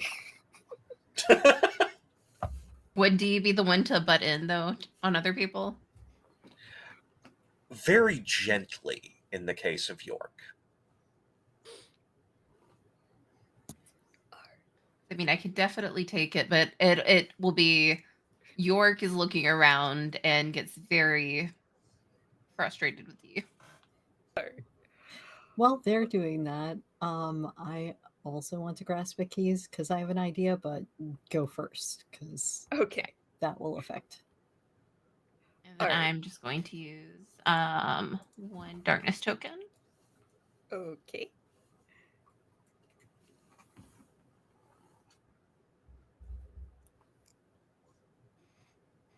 Ooh, so that is a miss. Oh wait, I actually rolled the wrong thing too. So I mean, it doesn't know. super matter which thing you rolled, but all right. So with that, you would need, if you wanted to make that a hit, you would have two options. You can spend 2 bonds, I mean, I'll always take the Or- ruin. That's the I'll thing. always take the ruin. Or you if can it take the ruin and find a key anyway. That is also an option. I was also going to point out that one bond with Tuttle would get you there. Yeah, uh, one of my bonds counts as 3. Can count as 3. yeah, on a 7 negative, all consequences of the roll affect me when I'm offering a theory. So Oh, it would actually be me that would mark the ruin. I am fine with that, but I think that might change your opinion of whether you want to do the bond or not. I mean, do you mind getting ruin? I Because I don't. wouldn't. Because I wouldn't sacrifice a bond for not getting negative consequences. That's fine. I mean, that's the whole point of bonds, is to use them for not getting negative consequences. Yeah, but I could use it at another point when I would be the one getting negative consequences. I don't. Oh want. dear. That is okay. fair and valid, especially while you're playing York. Yes. Okay, so D is marking ruin and finding more than they were ready for. And uncovering a key. Yes. Narratively, what I think would happen is the moment D starts butting in, it just York just looks at him and Them. yeah. I think that you need to stay out of other people's business. You don't have to be interfering in everything, but here, this can be yours. And they step back. Very well. Okay. Ouch. Okay, you know what? I think I know what key I have to go with here. Okay. So D, at first, checking out this circle, like, it's pretty much what you expected, but also looking at it, there's no clear way to, like, break it or disrupt it from the place it was cast. And on the wall, there is a red telephone, and it starts ringing. I'm going to assume you answer it. Of course. I'm sorry. Sorry. Yeah, so as soon as you answer it, Angel with the golden star is gonna catch a falling star, ring-a-ling a death knell, nothing that the souls tell. Oh gosh, I'm sorry. Like, you're gonna beat me, but the throne is mine. It's the end of the world as we know it. It's the end of the world as you know it. It's the end of the world, and just know that it's all mine! Oh, by the way, that was Dee's voice. Okay.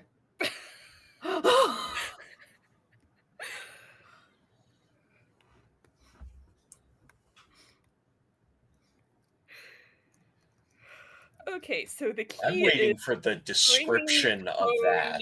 taunts D in own voice to the tune of "It's the end of the world as we know it, and I feel fine" by REM. Okay. That was not a key I was expecting. Yeah.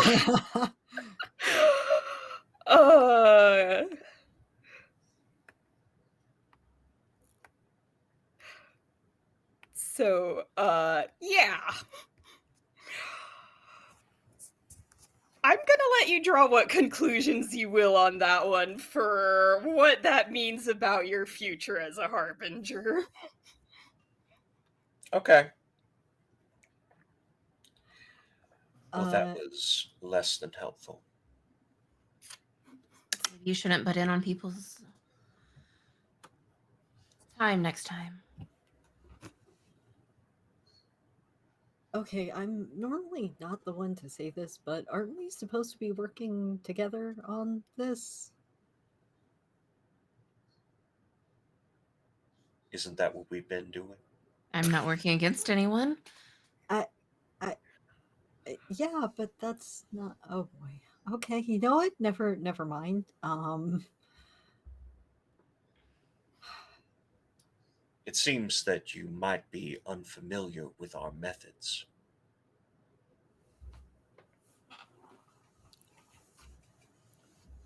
York and I have never had a problem. I'm marking darkness tokens for that. Ow.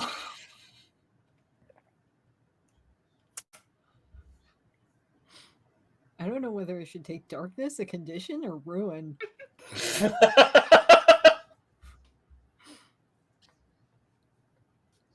Or all three. I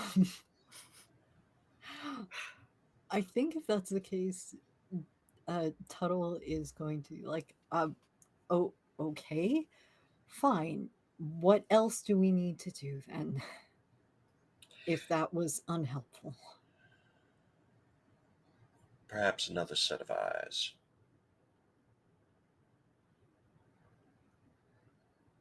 What? Why don't you look? Oh, me. Oh, um, And no one will butt in this time.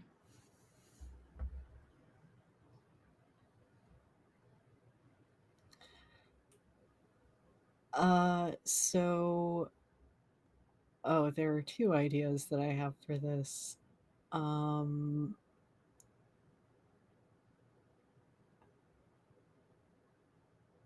yeah, no, we're just gonna go with the worst one. Tuttle would just kind of look kind of self-conscious, but move forward, looking slightly less and less human as a glow, and would try to, because this is a seal, would try to unlayer reality so that we can break this thing apart. Okay. I don't know whether that counts as unleash the dark uh or Well, it's definitely either unleash the dark or power through darkness. I'm leaning toward power through darkness, but I'll let you make the call. the other thing that I want to do is use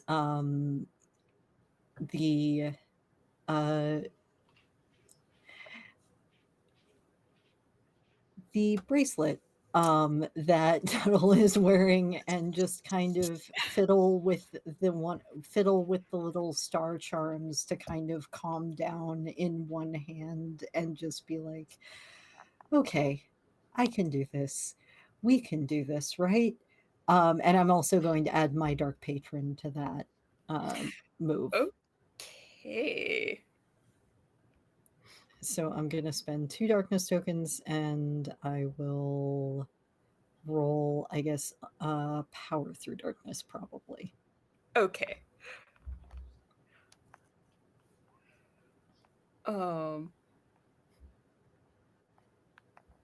a disastrous success does seem fitting, but do you want to use a bond to reduce that to a perfect hit?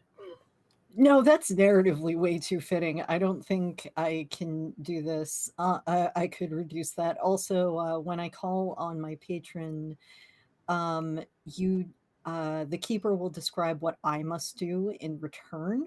I Alright. mark 1 ruin to agree to the if I agree to the terms, or I mark 2 to display my power to horrifying effects. So that Alright. so I guess you describe and we'll figure that out.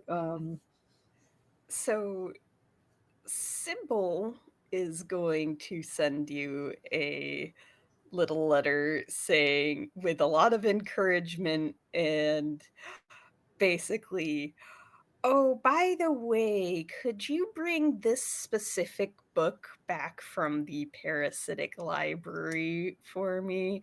And it is a very ancient tome of powerful magic.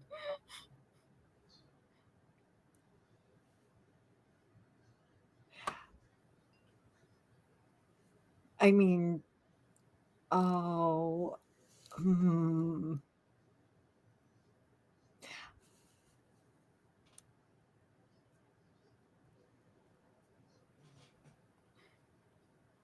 Is this a like flashback I got this letter or You know what? Sure. Yeah, we can say that like sometime between the briefing and now you found this letter, okay, which because was that like, that changes my answer because if it's a flashback and it's before, then Tuttle would agree to those terms. okay. Because now I don't like if that was a I'm getting a like Oh yeah, message gotcha. through the bracelet, then Tuttle would probably not have agreed. So I'm gonna mark one Okay. ruin. Okay. Um because Tuttle would have agreed to those terms not knowing the full extent of this library.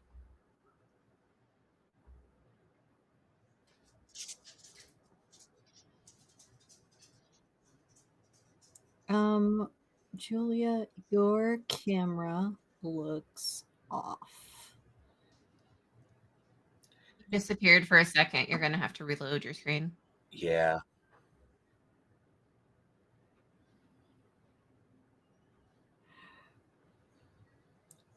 Please hold while we don't quite cause the apocalypse yet. While the keeper isn't looking. Hopefully that works. There we go. Yeah, looks like it. Right. So, power darkness. Also, you are on the edge of disaster, and your choices are to mark a condition to exert better control of your powers, or let the keeper tell you how the situation is. That said, you are also going to be bolstered by your patron in some way. Um, Do you Is your mind? Would you is be your okay there with we mic? go. the choice, and then I can Oh, kind of. Okay, Okay. there. Sorry, your audio is also a little weird when you came back. Could you? Or, I think it's um. better now. Yeah, it's better now. So, Um, power through darkness. Did you want to mark a condition to get your power under control, or do you want things to start going wrong? um, I want to use I am your destruction. When you allow your power to surge out of control and cause great collateral damage, ask the keeper what catastrophic destruction you cause, then choose two. You permanently gain an aspect of the Harbinger's power. The keeper will tell you what it is, mark one ruin.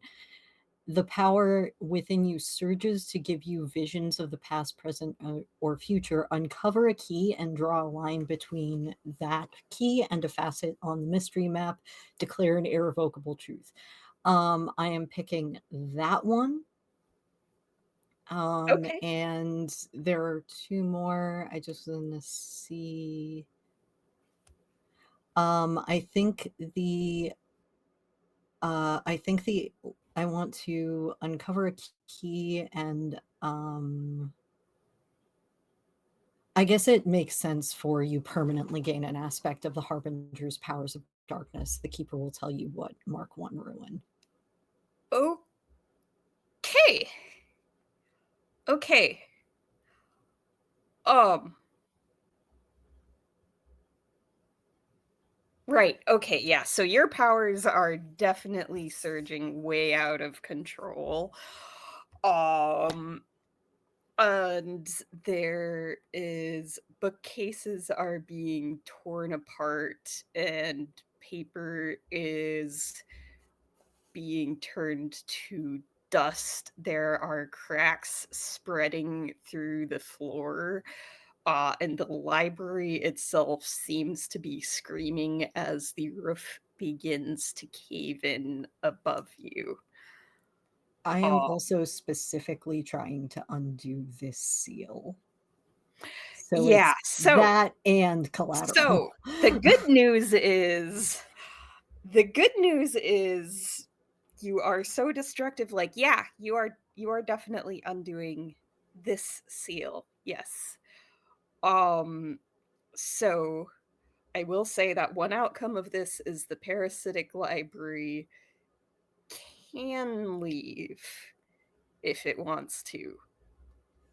Probably not going to leave on its own because Division has lots of very tasty secrets, but it can leave now. Um so that definitely did what you achieved, but also um kind of in a dangerous situation right now. That said, around you, around the three of you is going to form a glowing barrier that looks oddly like a house of cards. And the rubble is going to bounce off this barrier. Um, Tuttle, you are going to gain the ability to create walls of force to protect people from physical damage and destruction. Oh, sort of like the bubble that surrounded Tuttle when I described them being the harbinger moment last time. Sure, yeah. Kind of like that. So that is the aspect you gain, which was due to the intervention of your patron to help protect you, from the consequences of your action. And then you also find a key, right? Yep.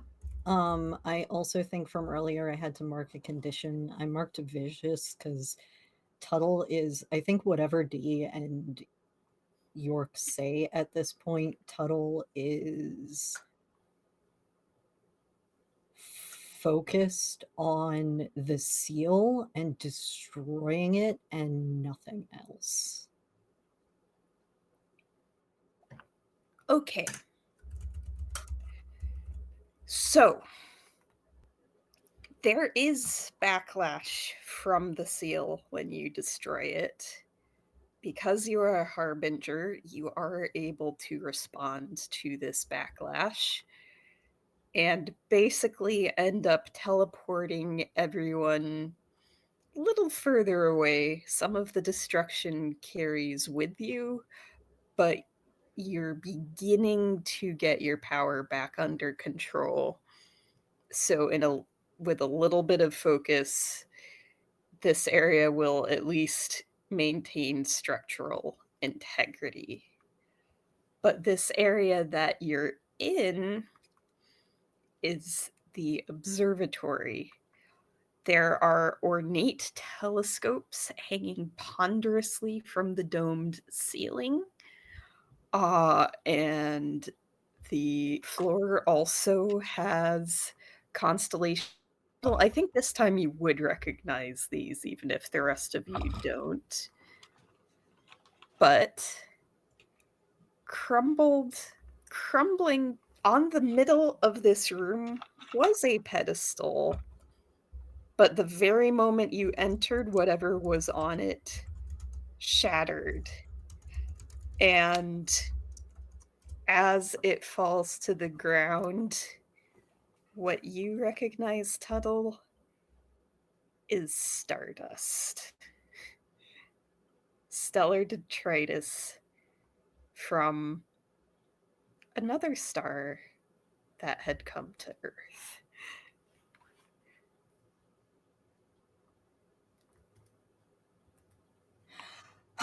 Okay. Hold. What just?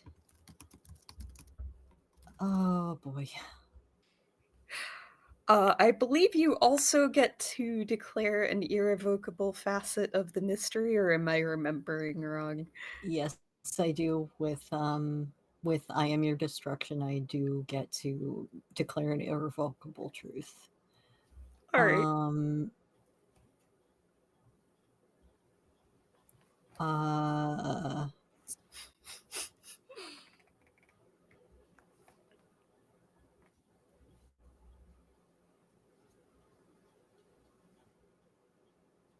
so I'm just drawing a line.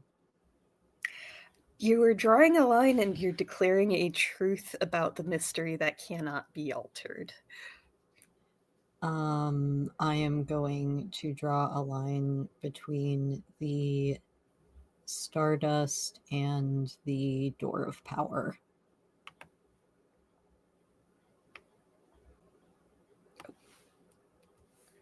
Alrighty.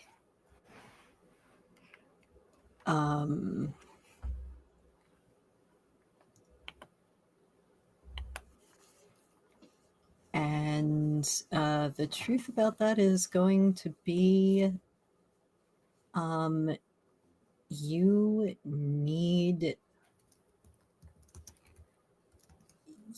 need part of a star to open that door.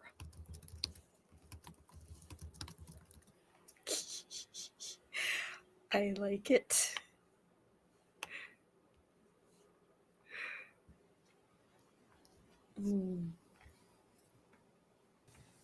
I do have a question for you. Yeah. Is there, because I know this is a pre-made module, Yes. the keys, are there like a set number of keys that there are within the module? There are a certain number of keys that are included. Keepers are encouraged to tailor the keys to their group's needs, though some Okay. of them were already pretty, shall we say, pertinent. And one of them I may have hybridized with a key from the first door that I didn't get to use. I was just curious. Yeah. Okay. It's fine. Our GM is giving us presents. Well, we are at a zeroed out unlock the door roll at this point. I'm not saying we should do it. I'm more saying something to keep in mind. I figured that maybe looking around the area, I just like teleported us to. Also, I'm not a harbinger. Yeah. Uh, you know Is the what? pedestal the only thing in the room, or Funny you should ask that because you are not the only ones in this room. There is also, oops, there is the librarian who who is adjusting their glasses and glaring at you. And there is also this character that I just posted a picture of in Discord. Apparently, I thought I put pronouns on there, but this character uses any and all pronouns. Um, and what they look like is tall and looming, and the they have very nice clothes, kind of tan and gold and purple robes with a book satchel, but the body beneath is almost ever shifting and formless. Not a shadow, not a mist, but those are probably the closest analogs you've seen, and they are going to kind of stop talking abruptly because they had been talking to the librarian, and it's going to kind of like turn around and start browsing the books that are on the far wall of this observatory as the librarian marches up to Tuttle. Right now, they are in the form of a rather androgynous black person, still wearing the tweed suit, still smell like musty books, and they are going to say, "Such destruction is not permissible in the library. I'm going to have to ask you to leave." But I didn't. There was someone did something else to the library that was stopping it from leaving. And Tuttle is going to look down at the Stardust again. That does that look way too familiar? The librarian's going to raise an eyebrow at you, look down, and look at you.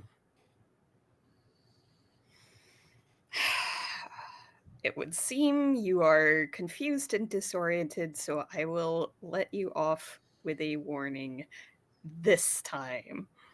But if it happens again, I will be forced to evict you from the premises. Okay. Rather than evicting, why don't you introduce us to your friend? Oh, the friend in question is going to look over and just, hello, my, some call me formless anamnesis between. No, don't pay me much mind. I'm just here for a few items, she says, putting a couple books in her satchel. Uh, oh, by the way, has anything in particular caught your eyes? I do appreciate thoughtful recommendations.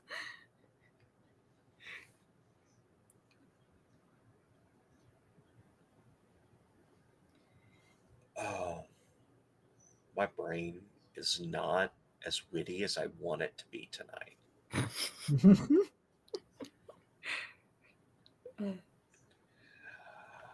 Nothing much has been catching my eye. You could say that I'm a picky reader. Yeah.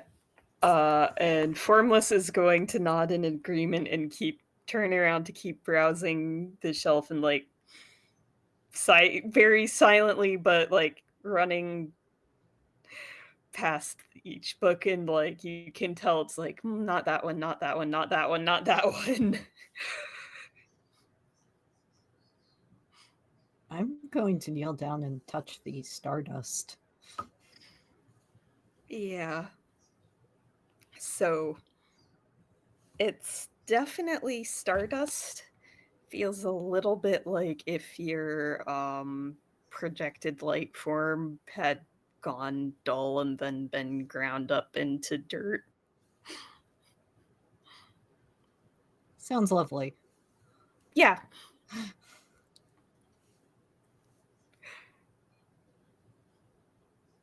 Where did you get this? Looking at the librarian. The librarian is going to hold up a plaque that now has a prominent fracture through the middle. This was an anonymous contribution. From who? So, the definition of anonymous, they say, pulling a dictionary seemingly out of thin air. is Somebody 1 is of subtle right now. unknown authorship or origin, 2 not named or identified, 3 lacking individuality, distinction, or recognizability. Ah, so kind of like when we write redacted in our reports. I am not familiar with your reports, but based on the usual usage of the word redacted, I will assume is yes.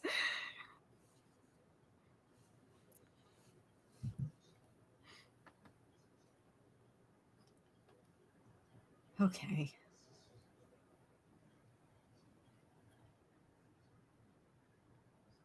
Well, at least we broke whatever that person did to mess up the library and stop it in the first place. Looking over at York and Dee.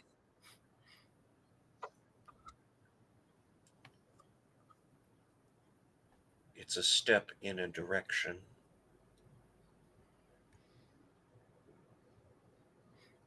A step. Though, and York will look over at the librarian. You seem to want to be very helpful, don't you? Well, we don't get many visitors here, and it is my duty to assist them, except in so far as they attempt to destroy the library. They say, shooting Tuttle another glare. Believe me when I say Tuttle does not attempt to destroy much. Just happens.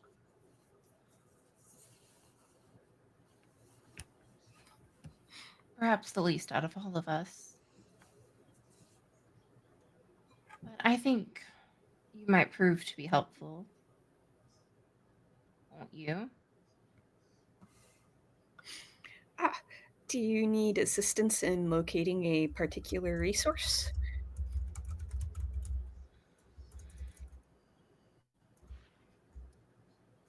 If York moves a little bit closer towards the librarian, do they seem to like move back or Yeah, they're not going to flinch. in which case York would probably reach out and touch them on their wrist and I think we do need help finding someone. And I'm going to go ahead and use my move Desire Dressed as Faith. Hmm. Yeah, that one. Yeah. So when I touch a being, I can imbue them with an uncontrollable desire for someone or something. Um, Marking one ruin, they do nothing else but work towards making that desire real, though they are aware that it is false and that you did this to them. The same desire will burn within you. When that desire fades, their heart is left with a permanent void. They will attempt to fill that by worshiping you in strange ways. And I think I would like to imbue this librarian with the desire to find exactly who brought the library here. Well, this is interesting. um, yeah, so when you use this power, you were just trying to use this on the person standing in front of you.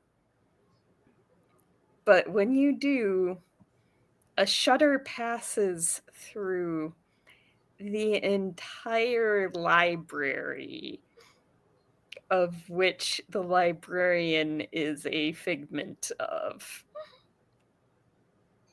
Um, yeah, so the entire library now has the desire to find the person who brought it here. So that's going to be how is the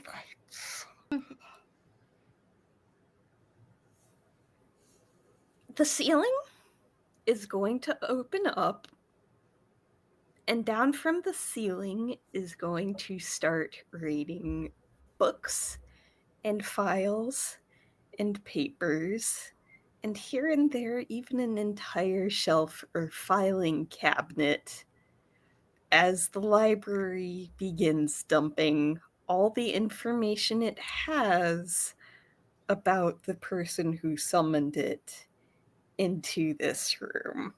Good thing I can throw up a shield now. That was very good timing.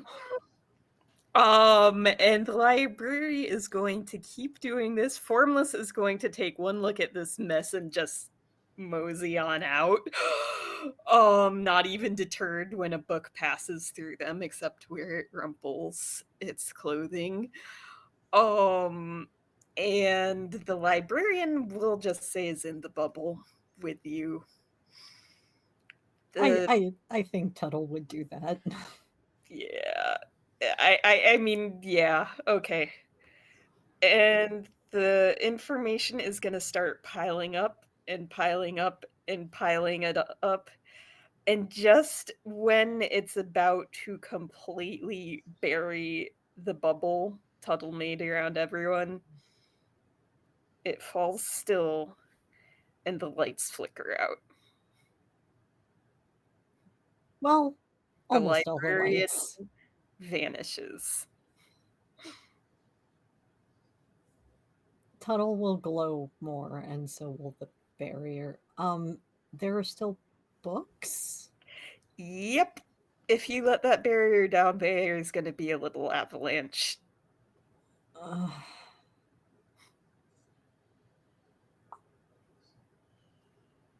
Could I possibly grasp at keys and see if Yes, any of that these sounds the like a subjects great idea of these here. books seem to like fall on one topic in particular?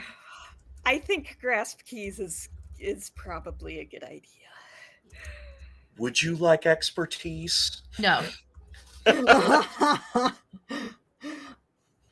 I think like there is a point where if D opens their mouth, York is just kind of going to glare them down. I think at that point, with the using the barrier, actually, Tuttle is going to look at D and be like, help or ideas, maybe?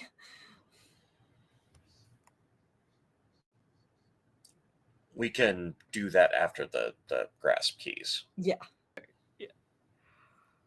I need to get rid of some of those darkness tokens, but that'll be fun because that's a 12. So this is looking like a disastrous success. Do you want to use bonds to modify that, or are you okay with a disastrous success here? I don't think I have enough bonds. Fair enough. Actually, you do. If you I don't have one with you. You have one with me. Oh, I was talking about Tuttle specifically, though. Because one bond with Tuttle can be a -3. Yeah. Okay, then yeah. We'll go ahead and use that. All right, so you're spending a bond with Tuttle to turn this into a perfect hit. And yeah, York's just going to kind of trust that Tuttle is keeping this barrier up enough that they can kind of push, just like almost push themselves against it. Hope it holds. All right. In I that mean, case, I am a nuclear reactor. It will hold. As you start rummaging through this pile, what jumps out at you is a journal. Small, dusty, and it's still being written in as lines of code fill its pages, even as you hold it. Like computer code or like no, like code? think Caesar cipher or something along those lines. But harder to crack than a Caesar cipher, which is a code people break for fun.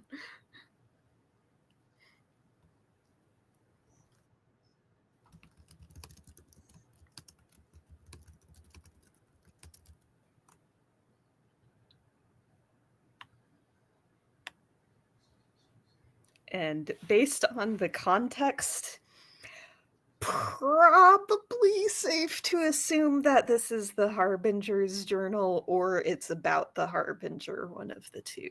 Mhm.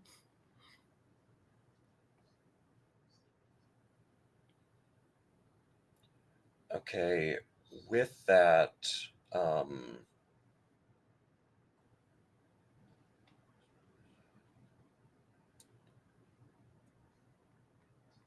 I am going to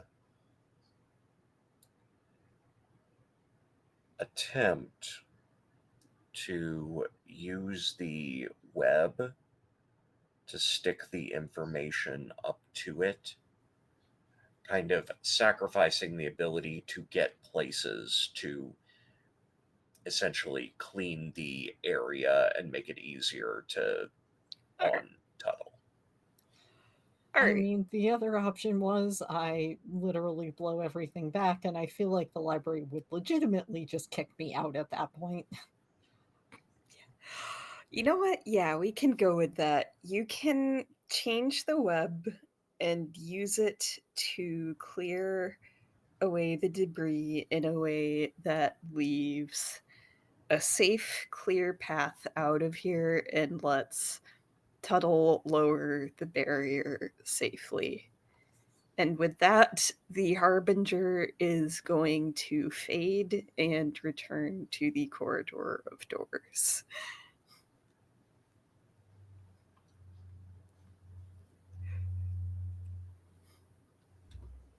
And I don't know if we want to grasp at more keys. Maybe one more as a treat. York just got Sure. a really interesting thing. Yeah, Does that count as a key? The book counts as a key, right? yeah. Yeah, no, the journal was a key. So now you have 5. And I will say your radios are going to crackle to life, and it's Marcus. Hey, I heard some tremors and the lights flickered and now they're out. Could you please report your status, Omens? Alive! Cool, good. Alive is good. Except when it's not. But usually alive is good.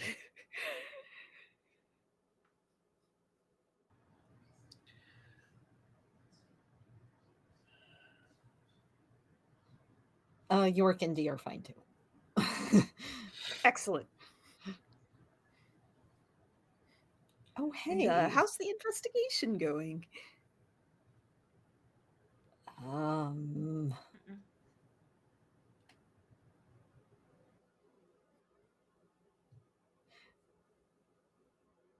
kind of covering the radio, even though that's not what you're supposed to do with a radio. You're supposed to turn the volume down, not cover the like walkie-talkie part. Tuttle is looking over at Dee and York going, so how exactly are we doing? That is a question that Martin does not need the answer to at this moment. Just cut the line. Ah,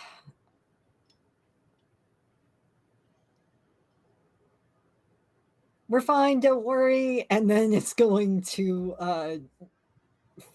take a couple seconds to make sure that I hit the mute button correctly. Yeah, in this case, I think what you ended up hitting was probably the power button. Oops. And 3, can I Well, see that by any chance for a second? Oh, sorry, say that. Oh, And York's gonna hold out like their hand for the walkie-talkie and just. And 3, can I see that, please? sure. Tuttle would look surprised, but hand over the walkie-talkie. York throws it off in the distance. What? Wait, I thought we were.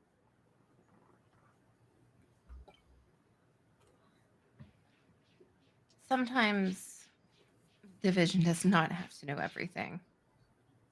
And you are very eager. This will stop that. I know. I spoke with Dee after we took the power away from the other door. I just thought reporting back wasn't an issue. Finch is not going to come looking for us whether or not we do respond. It's a moot point. I just didn't want them to send anyone else in just because we didn't respond.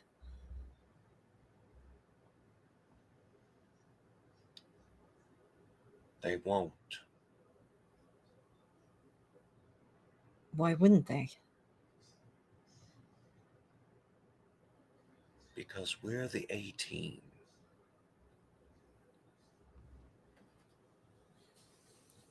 As much as they would not like me to say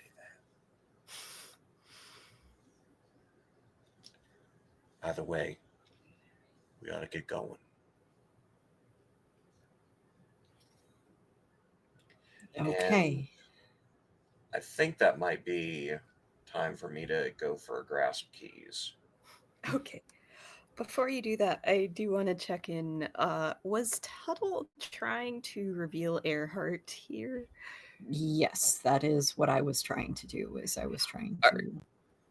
Go ahead and roll for that then. If I can find where reveal your heart is. Basic move. Boop.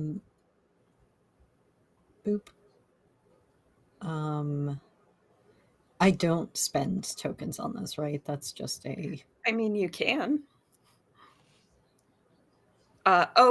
Yeah. To clarify, when you do this during a mystery, you do need to roll normally because there is a possibility for bad outcomes. Yeah, It was outside of like mystery and combat and imminent threat of apocalypse that I kind of house ruled it of like, it's not possible to fail it. It's just you might get a disastrous success. Yeah, I'm going to just add my 2 darkness tokens to that Okay. and roll it.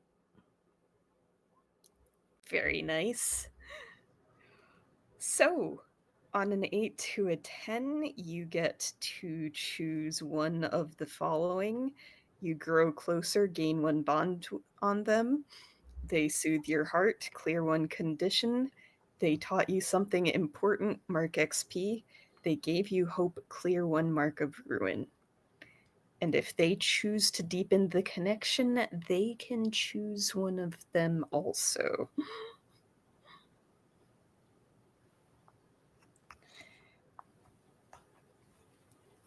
I want to go for a bond, but I feel like the thing that makes most narrative sense is they taught you something.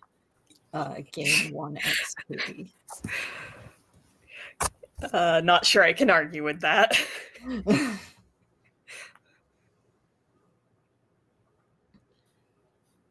And technically, is that a move on one of us, both of us? Like, I feel like we're trying to talk to both of you, so I think both of you have that option.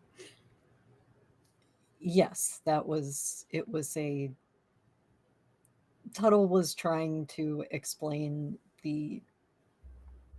vaguely the conversation with Dee and how a don't trust division, and trying to reassure that Tuttle isn't going to say everything.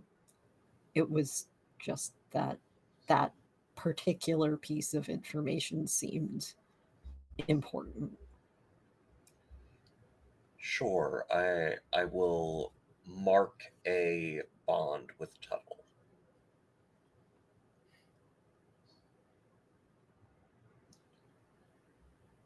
Yeah, I'll mark a bond. I think if anything, York is just... we have to keep an eye / protective of this one now.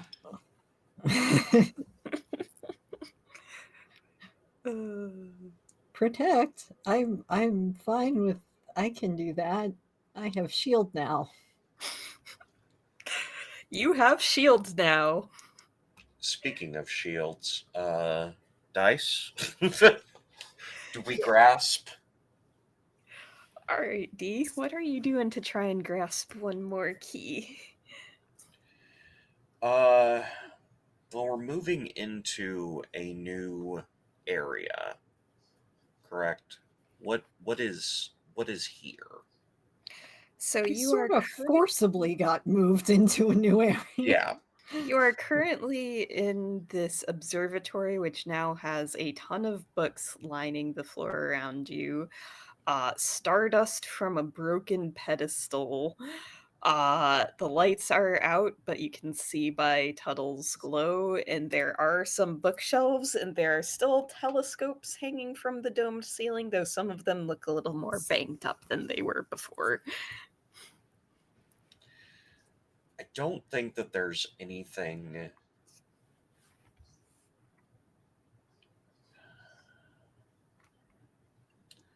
I'm not connecting a lot of connections between the keys so far. I don't feel like learning more about the Harbinger is necessarily going to be useful. I mean, we So, have all this information, and what York wanted was the information on the person who brought the library to Division, right? yeah. And that's one of the things we need. So York did bring down a bunch of information about that person, I think.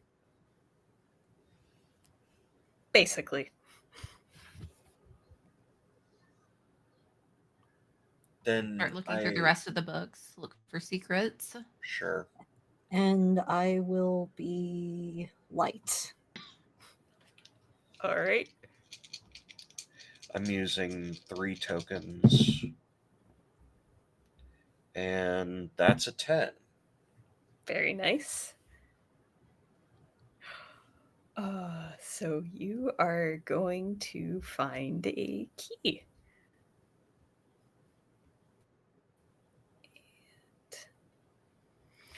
Yeah, so sifting through all of this stuff is probably less exciting than the kind of work you're used to, but it is definitely a lot of information. Some of it seems tangential at best. Eventually, you do find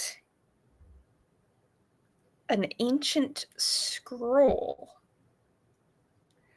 And the thing is, this scroll, D, you are the only one present who can read it because it's from a civilization that was erased from history by Division's machinations.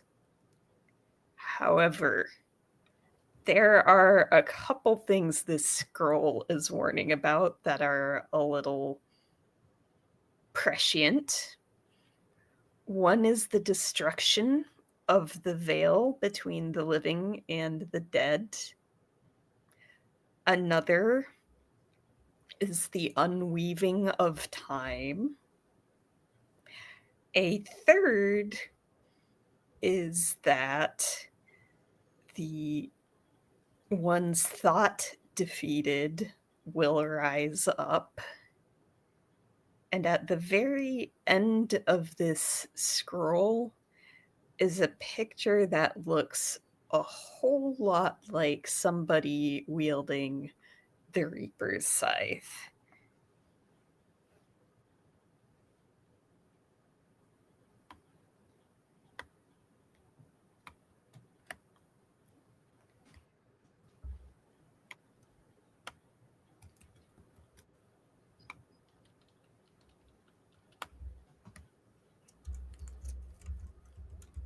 Y'all find anything? I'm waiting to see how Julia types it up.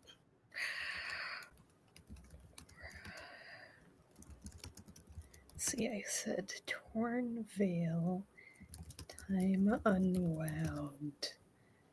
Crap, what was the thing I said between that and their old Someone holding the foes' Reaper's Scythe. rise. Reaper's Scythe with a question mark.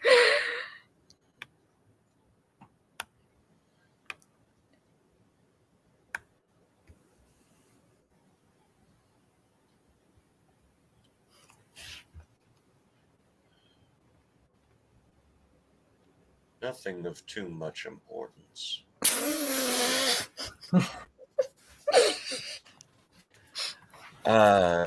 In general,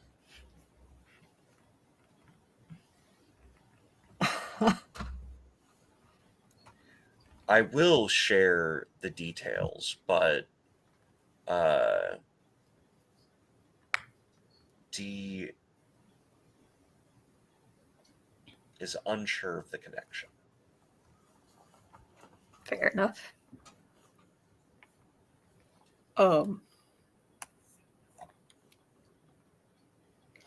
So, oh wow, this is wow. Yeah, so what I was going to say is I think we're kind of hitting the end of our session here, which means the doomsday clock is gonna advance. And I looked at the pre-written thing for when the doomsday clock advances the first time, and I am going to read to you verbatim just because this is so fitting. A loose pages swirls in a momentary storm. When the pages settle to the ground, they appear to all be from different sources.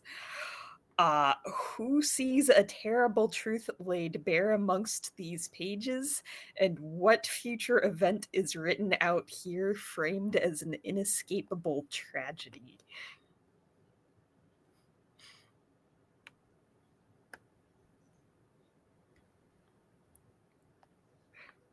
I could So make a who- suggestion, but it would be very big going into the finale. Let's hear it. I think York looks across all of these papers, and this parasitic library has kind of burrowed itself into the base of Division, right along its on its foundation, honestly. And as this library starts to kind of chew itself and then disappear, Division collapses.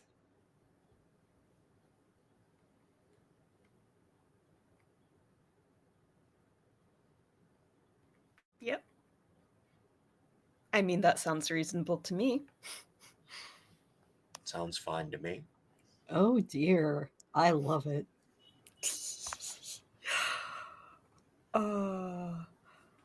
And on that note, let's call it a wrap. Thank you, everyone, for joining. Check out our YouTube for more adventures from Nerds with Dice.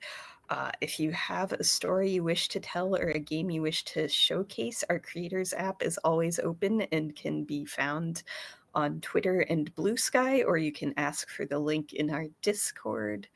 Who are we rating tonight? Oh, that's a wonderful question.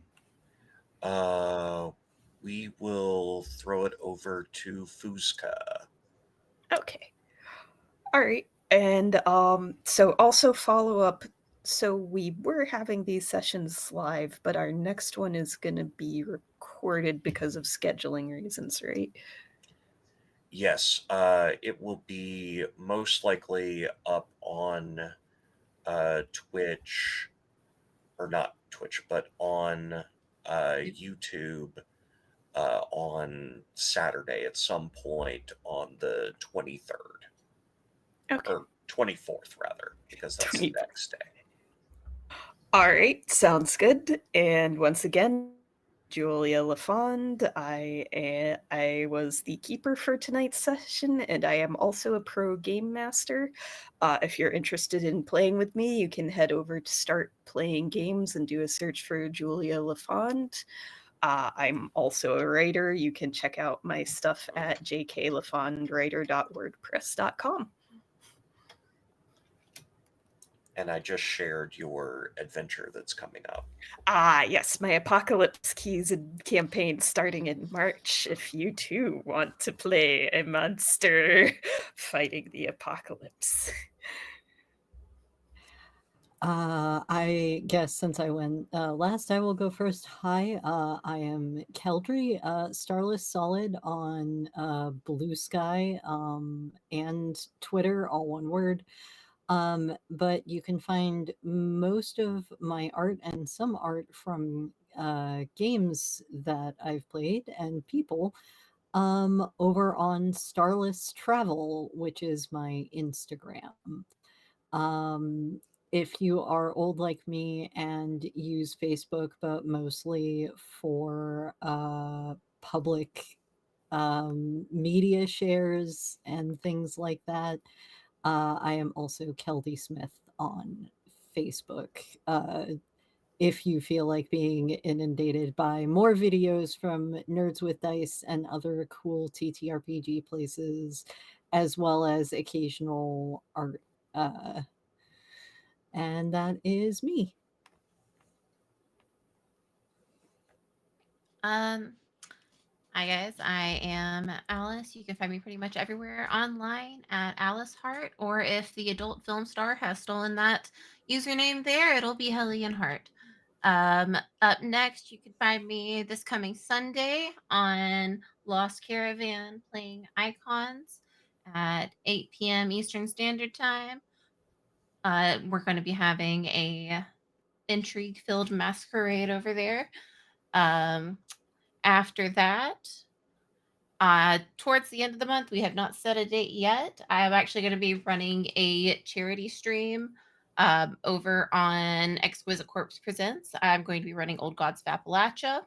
If you check out I think it's on Twitter, we are still having the player registration for that. If anyone would possibly like to join me or the other person that is running a Monster of the Week game this month as well for charity, we'd love to see you. Otherwise, I don't have a whole bunch going on the rest of this month, but you can always reliably find me on the podcast Welcome to Reddington. It's an actual play Monster of the Week podcast where I am a player, a producer, and editor. I guess that comes to me. Hi, I'm Synthetic. You can call me Sin. You can find me on Blue Sky at Synthetic20, on Twitter as asynthetic20.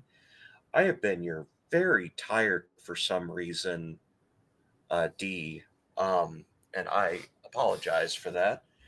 But if you want to see me be even more tired because, the games continue, on Sunday I'm going to be over on Singularity at 6 p.m. Eastern US, playing Fragments of Tomorrow's Apocalypse, our City of Mist game, in which I am probably going to end up an avatar over there during this next episode. It's very likely, and it's only the third case in the series. It's a problem. Hi, I'm the problem. It's me. In a game where I'm not as much the problem, I'm playing Big Strong Girl on Gay Camp, our Camp Runners Cross series, on Tuesday at 8 p.m. Eastern over on Singularity. And also, we just had the first episode of Queensgate Chronicles over on Queensgate Chronicles, which is my channel, and the next episode is going to be on the 4th of March. I'm going to talk about that, every chance I get, because it's a very fun story. They came in, they wanted to have a tea shop in a fantasy world. I told them it was a horror game. They didn't believe me until the first episode happened, and they were like, Sin, this is a horror game. I was like, yes, it's a horror game. But I think that is everything for me. Going back to Julia, if you have. All right. I think we got everything. So Okay. thank you all for watching, and see you next time for the what could be the end of the world. As we Okay. know it, we all feel fine. And with that, goodbye, folks.